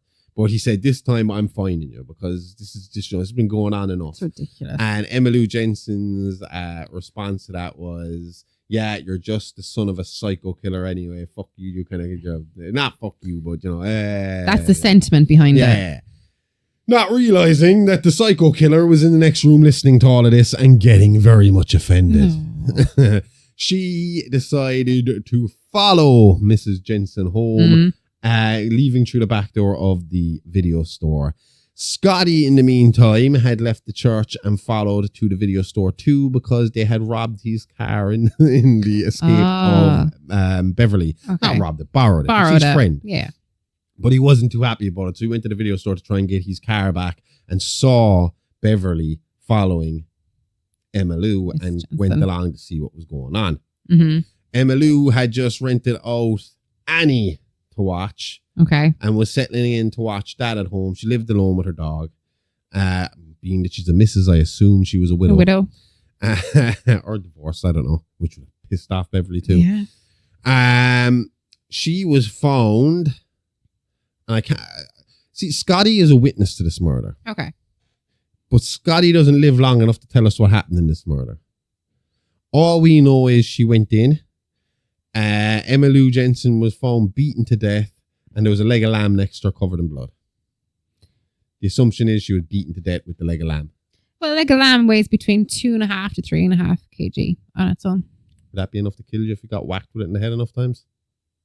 Presume so. Enough times. Well, yeah, it's with not- enough force. I act like we don't know, but obviously the police investigation showed it was the leg of lamb. She got beaten to death with a leg of lamb. There was blood splatter. How do you prove on it's the leg of TV. lamb? Blood spatter, the blood on the leg of lamb, the bits of lamb stuck in Mary Lou's head Mad. and skull. You know, that kind of gives it away. Yuck. So Scotty witnesses the murder, but Beverly witnesses Scotty witnessing the murder. And she decides, fuck it, I've been waiting to kill this bastard for ages. And she gives chase on Scotty. Scotty gets to his car and drives off, but not to be beaten. Beverly stops a van in the middle of the road and tells the guy to get out while holding a huge knife. Everybody knows who Beverly is at this point. So they just get out. So the man in the van went, yup, no problem, all yours. Caesar, you're disrupting the sound again. I don't know if the microphones are picking him up every time he shakes himself like that, but he's... Probably. Anyway, she gave chase to Scotty and they end up at a concert. Basically, they used to have these Sunday concerts for teenagers at the... I have the name of it here somewhere. The Hammerjack Club. Okay. And this is kind of where Scotty would hang out anyway. So Scotty made his way to the Hammerjack Club, knowing that it would be packed with people and that there'd be a band on stage and he might be able to get away in the mass of teenage humanity inside there. She follows him the whole way and they both get in there. He gets in there because he's known, he's able to get in there. And she gets in there because she is Beverly Sutphin, the serial mom, because the media had named her the serial mom at this She's point. famous at that stage. And they were mad on. You know the way metalheads are. Yeah. We don't see the danger. We're just like, oh, rock and roll, come on in. And the crowd inside give a very similar kind of response because they saw her and they just started chanting serial mom, serial mom, serial mom, serial mom, while the Camel Lips were playing on stage. An all-girl group, grunge group, Yeah. who are bad fucking ass because we've been listening to them a lot this week. We have. So she finds Scotty. He's kind of climbed up onto stage now to try and get away from her, which, to be honest, I'm surprised he managed to do. Usually there'd be security there to This is fucking the 90s. hurl you off. It's a small venue. Yeah, I suppose. He gets up there, she sees him, and she cuts loose some lights from overhead to knock him onto the ground. When he hits the floor, he's still alive. He's still okay. He's trying to make a getaway, get the lights off him. No, I just said there was an all-girl group on the stage. No, this would have worked just as well if there was an all-group fucking glam metal band, glam metal band up there as well. But the girls had their hairspray on the side of the stage, and Beverly used the hairspray with a lighter to light up old Scotty. Poor Scotty. And yeah, so Scotty dead. Yep. This time a whole room full of witnesses to that one, but no one talks because metalheads are cool. They all loved her. Snitch. Yeah. As we've said, police were out in full force trying to track down Beverly, and she didn't make it difficult for them with her crazy car chase with Scotty. Calls of sightings of the serial mom were coming in over the radio with every passing minute, and they made their way to the Hammerjack Club where Camel Lips were currently playing, and fans were chanting for Beverly, who they believed was part of the show.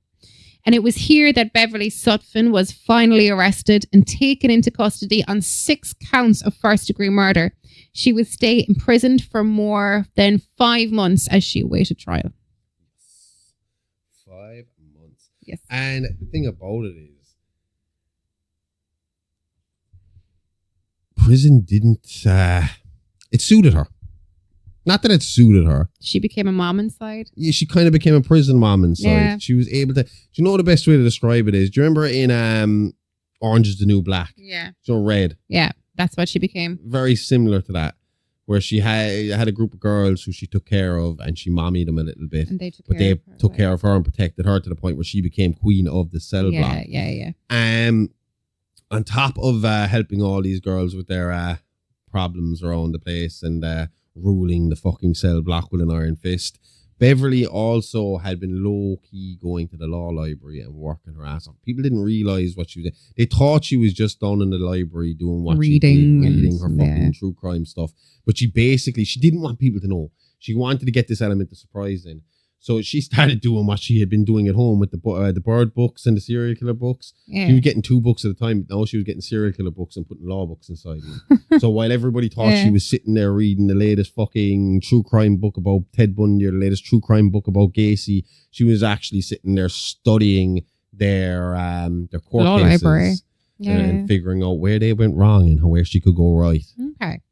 So it was to be October the 4th, 1994, when Beverly's trial would begin. And in the meantime, her family were working overtime to clear her name, even though they weren't quite sure how they would deal with the Free Beverly if they were to be successful in her trial. Yeah. Eugene's part in this was he decided he would take a strong stance against the death penalty and was researching all the ways out of death penalty convictions. Okay. Misty had found herself had gotten the fuck over. What was his name? The first guy she killed? Craig. Chad. Was it Chad? No, it wasn't Chad. Chad. God damn it, we can't even remember the dead guy's name. Because he was a bit of a... Shit, what was his name though? I'm getting it. Carl? Is it Carl? Carl. I know Pageant. Carl see. Pageant. Pageant was definitely his second name. Carl. It was. Yeah, Carl. Carl Pageant. Anyway, she got the fuck over Carl and got herself a new boyfriend who was a journalist. He had been following the serial mom case very early on. She actually met him at the attempted arrest at the church. He was taking photographs. He noticed Misty. Misty started playing up for the camera. Yeah. And he just continued to take pictures of her and they were smiling at each other and making puppy dog eyes at each other. Aww. But his name was Howell Hawkins. And he, along with Misty, started to put together this almost propaganda-like biography, true crime book about Beverly. Basically, if you read this book, it's the one book that's out there that would tell you Beverly had nothing to do with any of these crimes. Okay. Chip, on the other hand, decided he was going to control all the media narrative and ruthlessly took care of handling all the family's media rights. Getting great deals for books, interviews, potential movies, TV shows. He was on it. The way he saw it was, if all this bad shit's going to happen to us, we might as well make a few quid doing it. So that was his stance on the whole thing. Okay. And it was almost like a family each took on some different part of this to try and...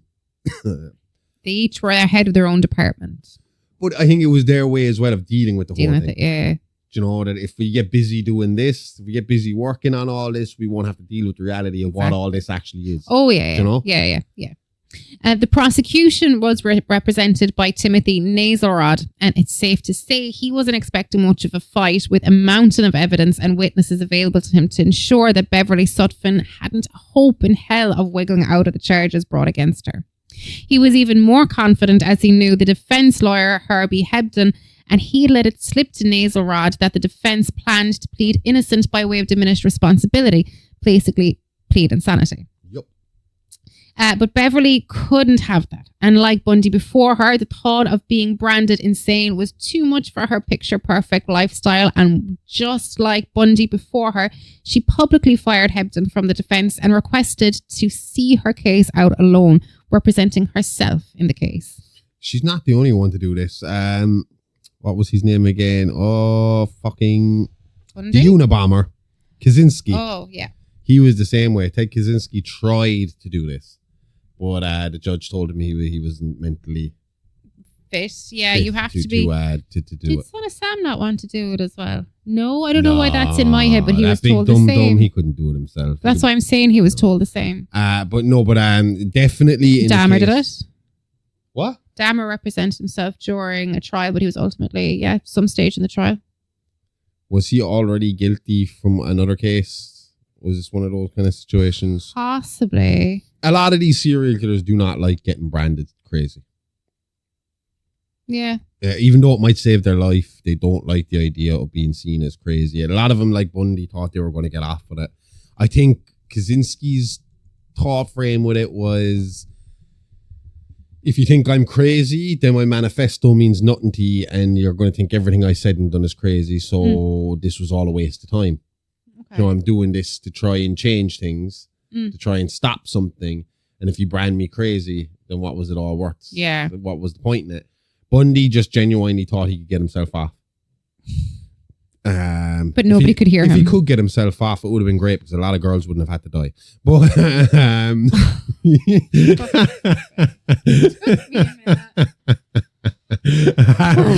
well, yeah, he thought he could get himself off in court as well, and that just got another conviction. Yeah. Look, she wanted to do what Bundy did, and she was going to do a better job at it. But that's not what the judge, public, or family, or the prosecution thought. The judge actually told her that, what's the saying? And I've heard other judges say it as well to people who want to, what's the word again? Someone who wants to represent themselves in court has a fool for a client. Oh, okay, I get So what you mean. basically, you're an idiot. Yeah, This is stupid. Exactly. You don't know what you're doing. You're going to get yourself in trouble. Mm-hmm. They didn't realize just how prepared Beverly was and just how manipulative she could be. And the first thing that she was going to do was take that insanity plea and change it to a straight up not guilty. That's a brave move. That is a brave move because death penalty is back on the table if you're found guilty. Guilty, isn't it? Yeah. Usually you kind of plea yourself out of the death penalty. Well, yeah. If you're found guilty by reason of insanity, you can't be executed. I don't. That's definitely, because you're actually innocent. Diminished responsibility, because of insanity. It's not guilty by way of insanity. It's innocent because of insanity. You're not guilty of the crime. Oh, I get what you're saying. Okay. If you see, the way it is basically is if I killed a bunch of people tomorrow morning and you came to me and said, all right, here's the deal. If you plead guilty, you're going to get life without parole. If you don't, we're going to go for the death penalty. That for me is supposed to kind of encourage me to think, well, they're going to beat me either way. At least they're not going to get the death penalty. Yeah. And for you, you're saving the taxpayers money and saving the witnesses the trouble of going to trial. And that's also a reward for the killer as well, because it's like, well, because you're not going to put him through having to relive this by being on the stand and go through all the details again and have to face you again, you're saving them some heartbreak and fucking going through all this stuff again, trauma and all this kind of stuff. So that's how they kind of level that out of, well, because you saved us the cost of a trial, saved everyone the emotional distress of a trial, we're not going to kill you, we're just going to put you away forever. Okay. And yeah, by going not guilty, if they find you guilty, then they are going to come after you with everything because you put everyone through so much trouble. You forced the witnesses to relive this terrible fucking shit over and over and over again, and you've reveled in it while you've done it. You know, I mean, a lot of the time they think that was Bundy's game as well, because Bundy be asking really leading questions or questions to get him to describe stuff over and over again so that he could hear them say it over and over again. Okay. Funny considering he wasn't able to talk about it himself. Yep.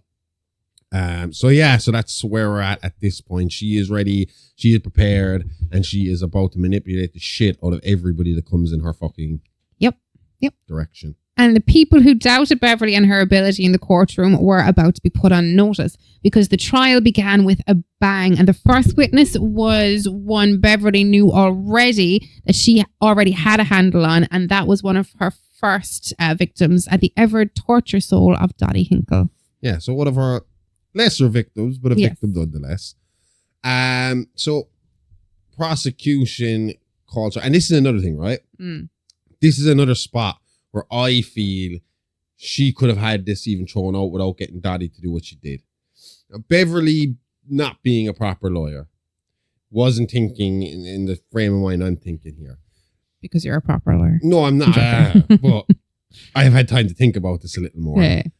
And Dottie was here to give evidence linking Beverly to the letters and the phone calls, right? Mm. But there is no fucking evidence. Or that do they Beverly have did any it. phone records? They have nothing. They didn't bring it up in the trial. They got her up there, and it was Dottie's word against Beverly's word. So realistically, this would have been thrown by a lawyer. They would have talked it all as a he said, she said. Beverly didn't play it that way. Okay. Beverly had seen over the time abusing fucking Dottie, how Dottie reacts to these tense scenarios, how Dottie is easily frustrated, and how Dottie lashes out when she's not getting her way. And Dottie is really pissed with Beverly anyway because of everything she put her through. So when Beverly starts to try and catch Dottie in a lie, she starts getting frustrated, and Dottie's forgetting that Beverly is representing a solicitor at this point, she's a legal person in this thing, and starts looking at her as the girl that lives across the street who's been plaguing me for fucking months or years or whatever it was, and starts fighting back at her as if it's just two women on the fucking street arguing with each other. So basically, Beverly kind of asks straight off the bat, do you drink? Dottie, being the good middle-class woman, is like, no, I don't drink at all. No. And then Beverly turned up, but the day I came over to Miss Sacrament's house, the two of you were sitting there having a beer, and you're like, oh, one beer with lunch is hardly drinking. But he was like, but you just said under oath that you don't drink. So that's a lie. This starts setting Dottie off as getting frustrated, and she starts cursing at Beverly, who is, according to Dottie, I don't see how this is possible without everybody in the court seeing it. But Beverly is literally kind of mouthing words to her, kind of curse words or insults to her, where nobody's looking. But it's a room full of people. Who's in there? Someone has to have seen this shit happening. Yeah, well, you're at least going to see this. Yeah, so Dottie is freaking out and calling her a bitch and a fucking whore and a cunt and all this kind of stuff in court. Instantly, she is not a credible witness because, she obviously has something against this woman. Look at the way she's acting. She's being unreasonable. She can't control herself. Beverly's dissecting everything Dottie says and turning it back on her. And in the end, Dottie ends up with contempt of court, $1,000 fine, and 5 days in jail because she cannot stop herself from cursing Beverly out inside in the courthouse. Well, you know what kind of woman she is anyway if you're going to brazenly steal somebody's parking space and not even look in the car back at them. Yeah, Dottie kind of deserves everything she got. She's lucky she's alive. Yeah, very lucky she's alive. The commotion caused by Dottie was enough to end proceedings on day 1 of the trial, but any hope of day 2 holding more order was quickly dashed when the first witness of the day took the stand, that being Luann Hodges, who came to court as high as the day she had witnessed the crime. Beverly used this to easily discredit her account, and the prosecution put up no fight as Luann was clearly off her nut, giggling her way through proceedings and drifting widely off topic as she was questioned on the stand. Detective Gracie was next to take the stand, and he was there to discuss the reading material found in Beverly's home and trash. I always heard that weed back in the day was shit. That it's only as they started to legalize it a little bit that people were putting more effort into making it stronger and stronger. Do you know? I thought in America you'd be able to get it. No, you hear fucking Yanks talking about the hippie days and like old hippies talking about what weed was like back then and what weed's like now, and it's supposed to be like they can't handle the weed that's there today. Oh, really? Because it's too fucking strong for them. But that's because obviously instead of some drug dealers growing it in a dingy fucking you're basement, getting it well grown, well farmed, like top light and fucking fan and nutrient music that you need played for for it. us. Yeah, people treat them like they're babies, like, you know. But Luann didn't last too long, and they went on to Gracie. Now, the best thing about Gracie here is that Beverly was again prepared for this man, and this guy just does not seem to be able to get off these true crime books, and that's what he was there to discuss. Again, that seemed batshit crazy to me. Mm-hmm. This is the third witness. Third witness. Third. The first one is unreliable. The second one is high, so couldn't be also unreliable. And the third one's about books that you have. Unless the books are how-to books, then I don't think you have a fucking foot to stand on here. I would also say, at what age do you become a credible witness over there? Do you have to be in your majority? Because she might have been on the edge there, Luann. I know, like a 12-year-old can't really be seen. Like, can you take their... You just have to question them in front of an adult. But I thought that unless there is like another witness to go with that witness. Oh yeah, in, it like, would help. Yeah. But they can definitely. Oh, I question thought the like child and I go thought forward. unless you have like a witness to back up like a kid's like you can't really and Well, bring in their In testimony. their situation here, they'd have Yeah. Luann and a bunch of other witnesses. No, but I mean, So it who? would kinda back up. No. I mean, Luann saw her kill the teacher, but did anybody else see her kill the teacher? No, but Yeah. if the car matches, time match, Well, and everything yeah, else yeah, matches up yeah. alongside it, it would be a credible thing to put in there to kind of fill in a gap Yeah, of the day. yeah, Like, you yeah. know, where was she in this point of the day? Nobody else knows, but Luann knows. Yeah, you know, yeah. and we already know she drives the same car. She's able to match the car up. You know, it was. That's true.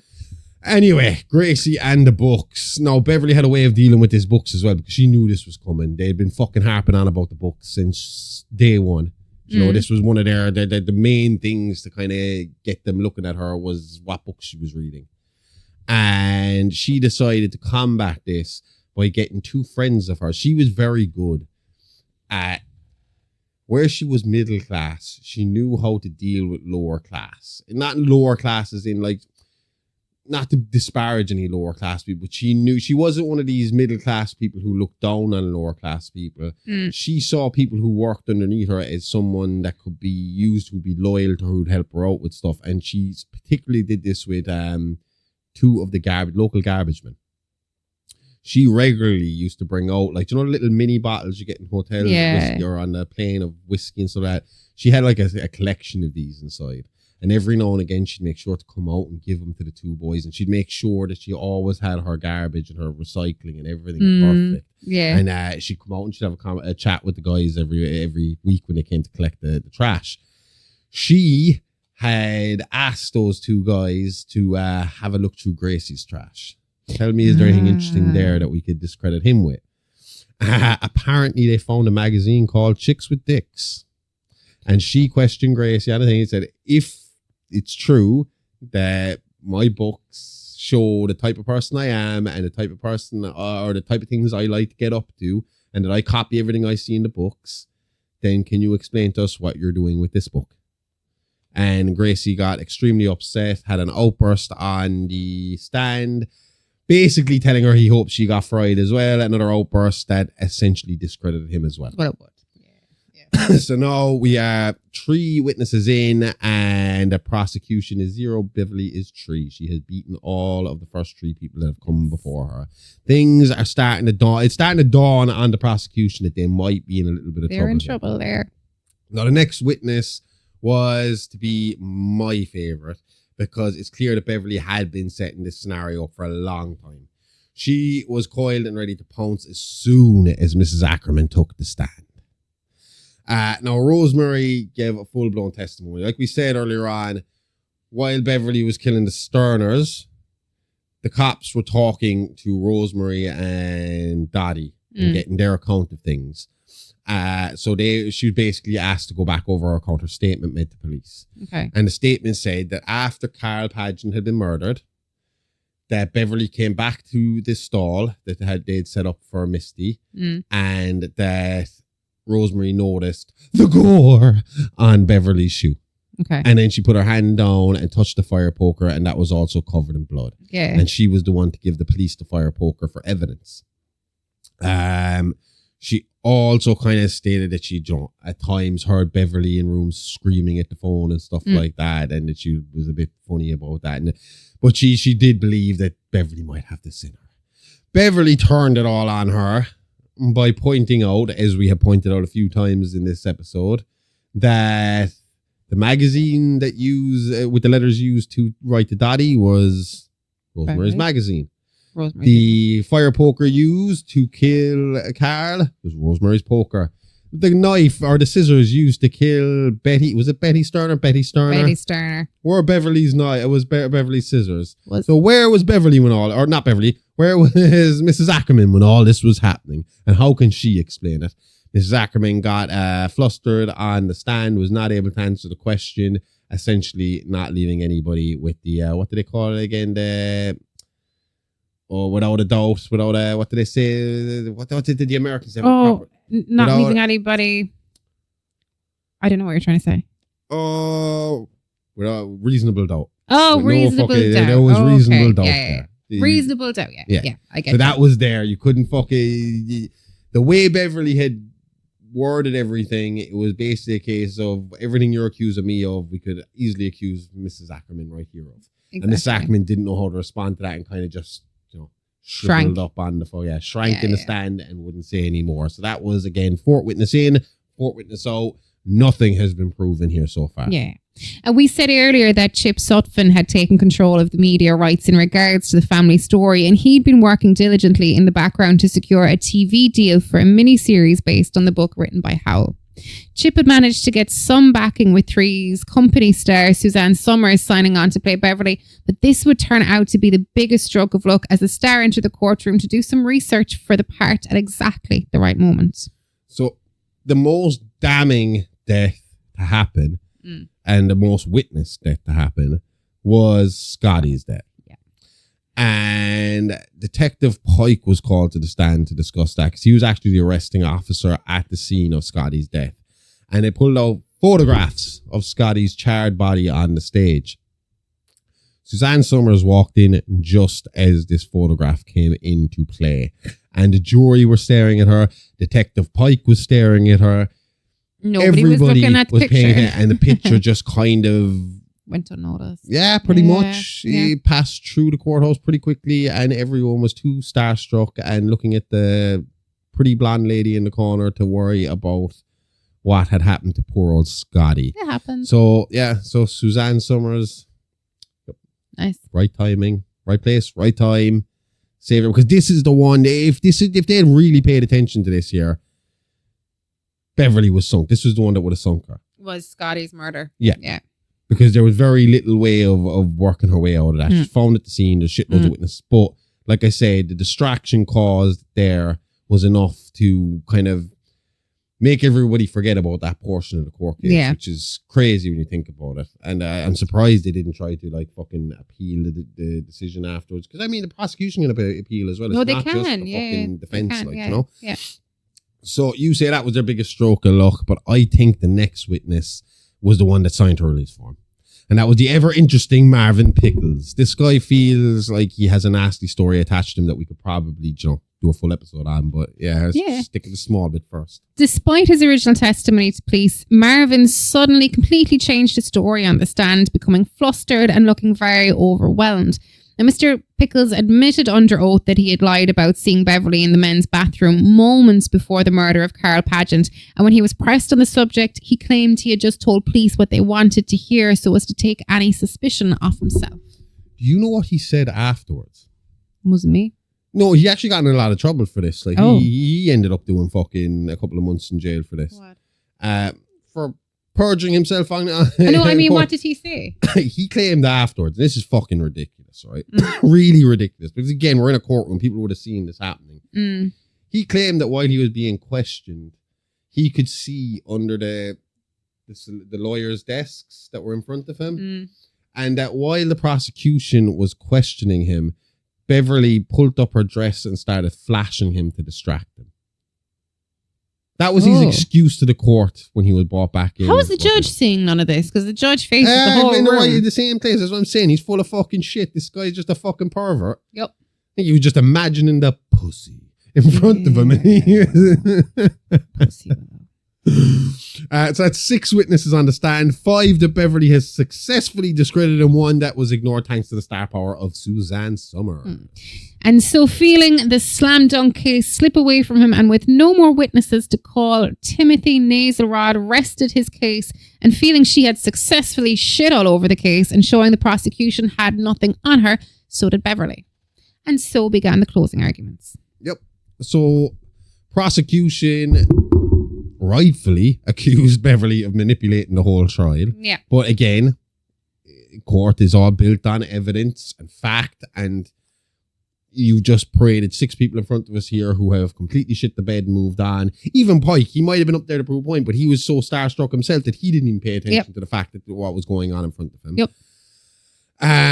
No, to be fair, Beverly, a lot of the jury afterwards, when they were questioned about why they came back with the decision they came back with, They said that Beverly was actually making a connection with him, and people close to Beverly claimed that she was good at this kind of stuff. That from the minute she got to the courthouse day one, and the jury was in front of her, she would be making faces towards him, winking towards him, smiling at him. You know, in one case, one guy claimed that she like pointed out that he had something hanging from his nose and he was able to clean it from a distance, like just from her thing, and then waved at him afterwards when he got it. Imagine. So she's manipulating this jury as well as witnesses, you know? And even in her final statement, it was the same thing. She stood up and she manipulated them by making them feel for her, like, you know, making them feel like I'm being railroaded here. Yeah. I'm being made a patsy for somebody else's crimes, for actually a group of people's different crimes. And nobody here has been able to prove it in a shadow of a doubt that I am actually guilty. Everyone you brought up in front of me has fucking shit the bed and been moved along. You can see how unstable all these people are. Yeah. Are you really going to believe all these people over a hardworking, good mother like myself? Look at my children, look at my family, look at how the life I built. Could I really do something like this by reading a few silly books? Yeah. And the jury agreed with her, and they returned a verdict of innocence. Good. So you think that at this point, Beverly would count her blessings and ride off into the sunset, and she had lived her dream and she was free to tell the tale. But if we've learned nothing over the past nearly 2 years covering these cases, is that once someone of this mindset gets a taste of blood, and there's only 2 ways to stop them going forward, and that's death or jail. And literally before she could leave the courthouse to enjoy her newfound freedom after 5 months in prison, Beverly reoffended right there in the courthouse. And this is probably one of her more trivial fucking assaults, especially with the timing. Like you said, imagine getting off with 6 murders and then getting yourself in trouble seconds later. So this was a real trivial one, because I had to look this up because I've always heard it, and I haven't heard it in years because apparently it's not the thing anymore. Okay. But I know you would have heard this in a lot of TV shows and sitcoms and teen movies and growing up. This whole you don't wear white after Labor Day. Yeah. I found out what that's actually about. I was always wondering. Apparently, in the early 20th century, wearing white was associated with leisure and the summer months. And the wealthy could afford to travel and wear light colored clothing during these warmer fucking months. So, like, this is like before air conditioning. White clothes were cooler and they were cool to wear. And so you warm in the summer. And Labor Day was seen as the unofficial end of the summer season. So people would then automatically switch back to darker colors and darker, heavier fabrics. It was kind of a way of showing who the upper class were and the lower class were, because lower class people generally wore darker colors for practicality reasons. Because a lot of the lower class, working class, are going to be working with their hands. They're going to be working in dirtier areas. They're going to get dirtier easier. And they probably don't have that many clothes. There's much clothes as the rich people. Light color clothes would have been more expensive. And harder to clean, all that kind of shit. So basically what happened here was there was one juror by the name of Patricia Hearst who had, throughout the entire trial, worn white shoes. Okay. From start to finish of the trial. Yeah. No, not in common today. Everyone has white sneakers. We wear them fucking nearly every fucking day. This was an issue at this time. And remember, this is October. Summer is over. We're heading into the winter. So this had bugged Beverly from the start of the trial to the end, almost knocking her off her concentration a few times. That's how much of a perfectionist and how picky she could be about these things. Of this one thing was bugging her so much that she even claimed later, when asked why she did this, that those white shoes nearly lost her the case a few times because she'd find herself slipping when it was time to ask a question or pay attention because she couldn't take her eyes off these white shoes. So directly after the case is over, she sees this juror go to a phone booth to make a phone call to tell her family, oh, the case is over. We found her innocent. I don't think she was guilty, all this kind of stuff. And she was accosted by Beverly.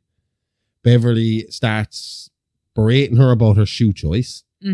Patricia Hearst apparently said that rule doesn't apply anymore. That's an old rule. Beverly did not agree with her. She took the phone from her hand and then started to beat Patricia Hearst over the head with it.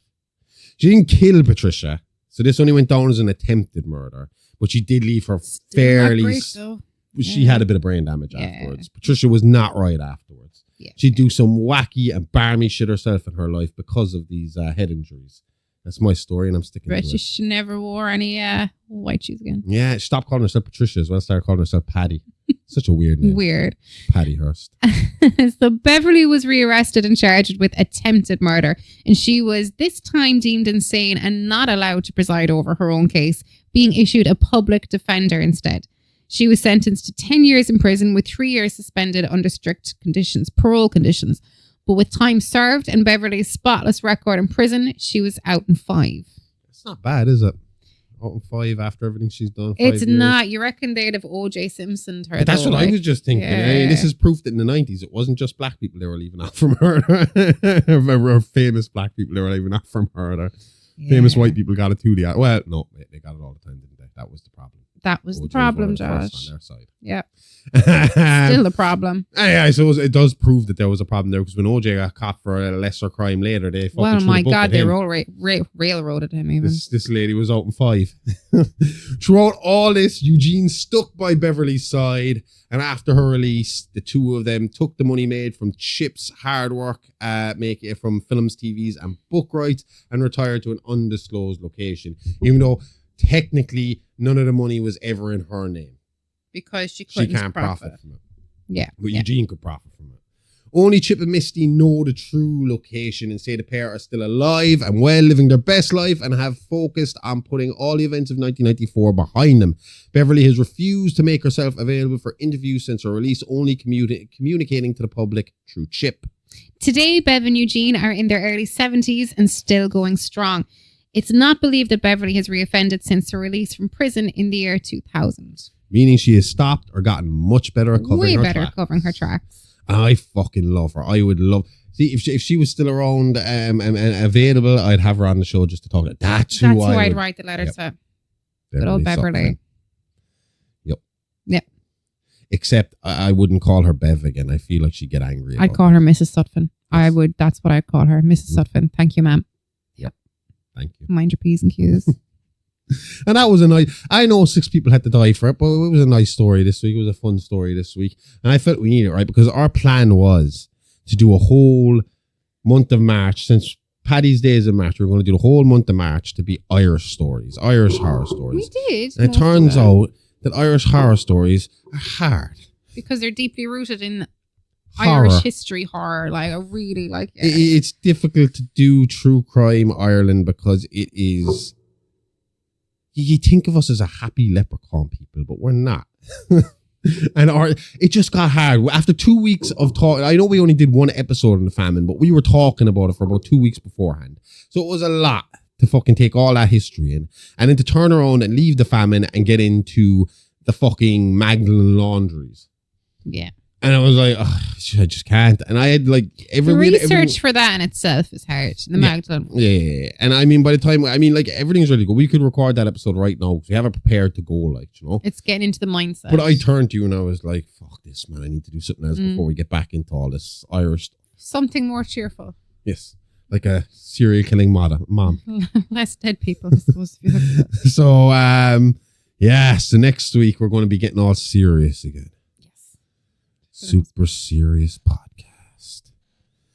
Yep. Keep telling yourself that. Not really making it appealing to them to come back.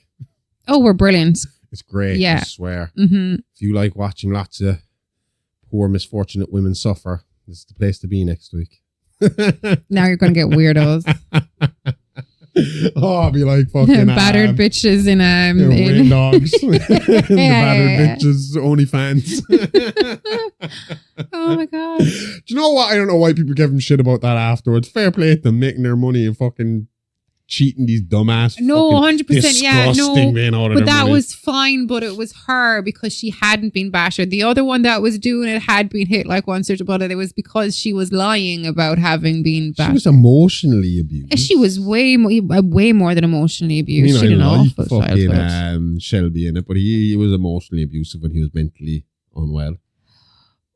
Well, yeah, but that's because he had a bit of a shit time as well. It's a good TV show. If you want a TV show recommendation, we actually have 2 by the same person, Daisy Mae Cooper, and that is Rain Dogs and Am I Being Unreasonable? Holy shit. Fucking love Daisy. That's a great... The only thing I found with Am I Being Unreasonable is... You really have to watch it. The first season was better than the second season because I didn't know what was going on. By the time I got to the second season, I know the format now, and I know to be on guard. Do you know? Yeah. I know these twists are going to come. But it ended on a cliffhanger, and I fucking figured out that cliffhanger. I know what it is. But yeah, I'm looking forward to that. Yeah, but check that out. It's going to be another year before we get season 3.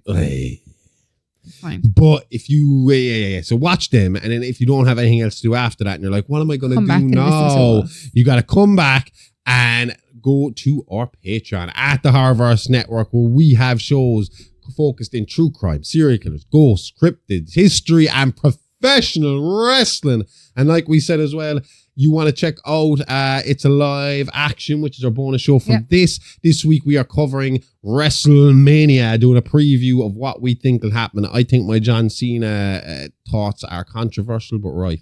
Probably. I genuinely think I'm right in this. And if you want to know what that is, go check it out. Now it is available instead of the Horrorverse headlines this week. It is up there and ready to listen to. And it should be up on Patreon in 2 places. You can see it in the Horrorverse headlines or where it usually is on It's Alive Action.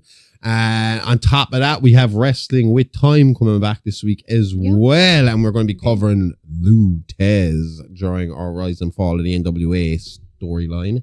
And we just finished You're Playing with Bones, where we did 4 great women to also correspond with we did March Women's being Month. Ladies Month, Women's Month. And we did. I like this week's one again. It was like I said at the start of that episode, you found a Christian that I might actually kind of like. Hildegard of Bingen. Yeah. And that's just mainly because I just like her name. Hildegard. She sounds like she'd have been a warrior nun, but she wasn't. Ooh. That is Everything's to go home. I don't know what is. So you can listen to all that right now, and it's only $5 a month. And we got, what do we got? We got a 7-day free trial. Oh, we got a 7-day free trial, and that's Patreon at the Horrorverse Network. And check us out on Instagram at Alive Pod and at Amy Rose IA for news, updates, pics, reels, and more. Yes. We'll be back next week with more tales from the Horrorverse. Real fucking horror tales next week. It's a live podcast. All the guts and gore. None of the guilts. Y'all next time. Same alive time. Same Horrorverse channel. Kate, love you. Bye-bye. Bye-bye. See ya.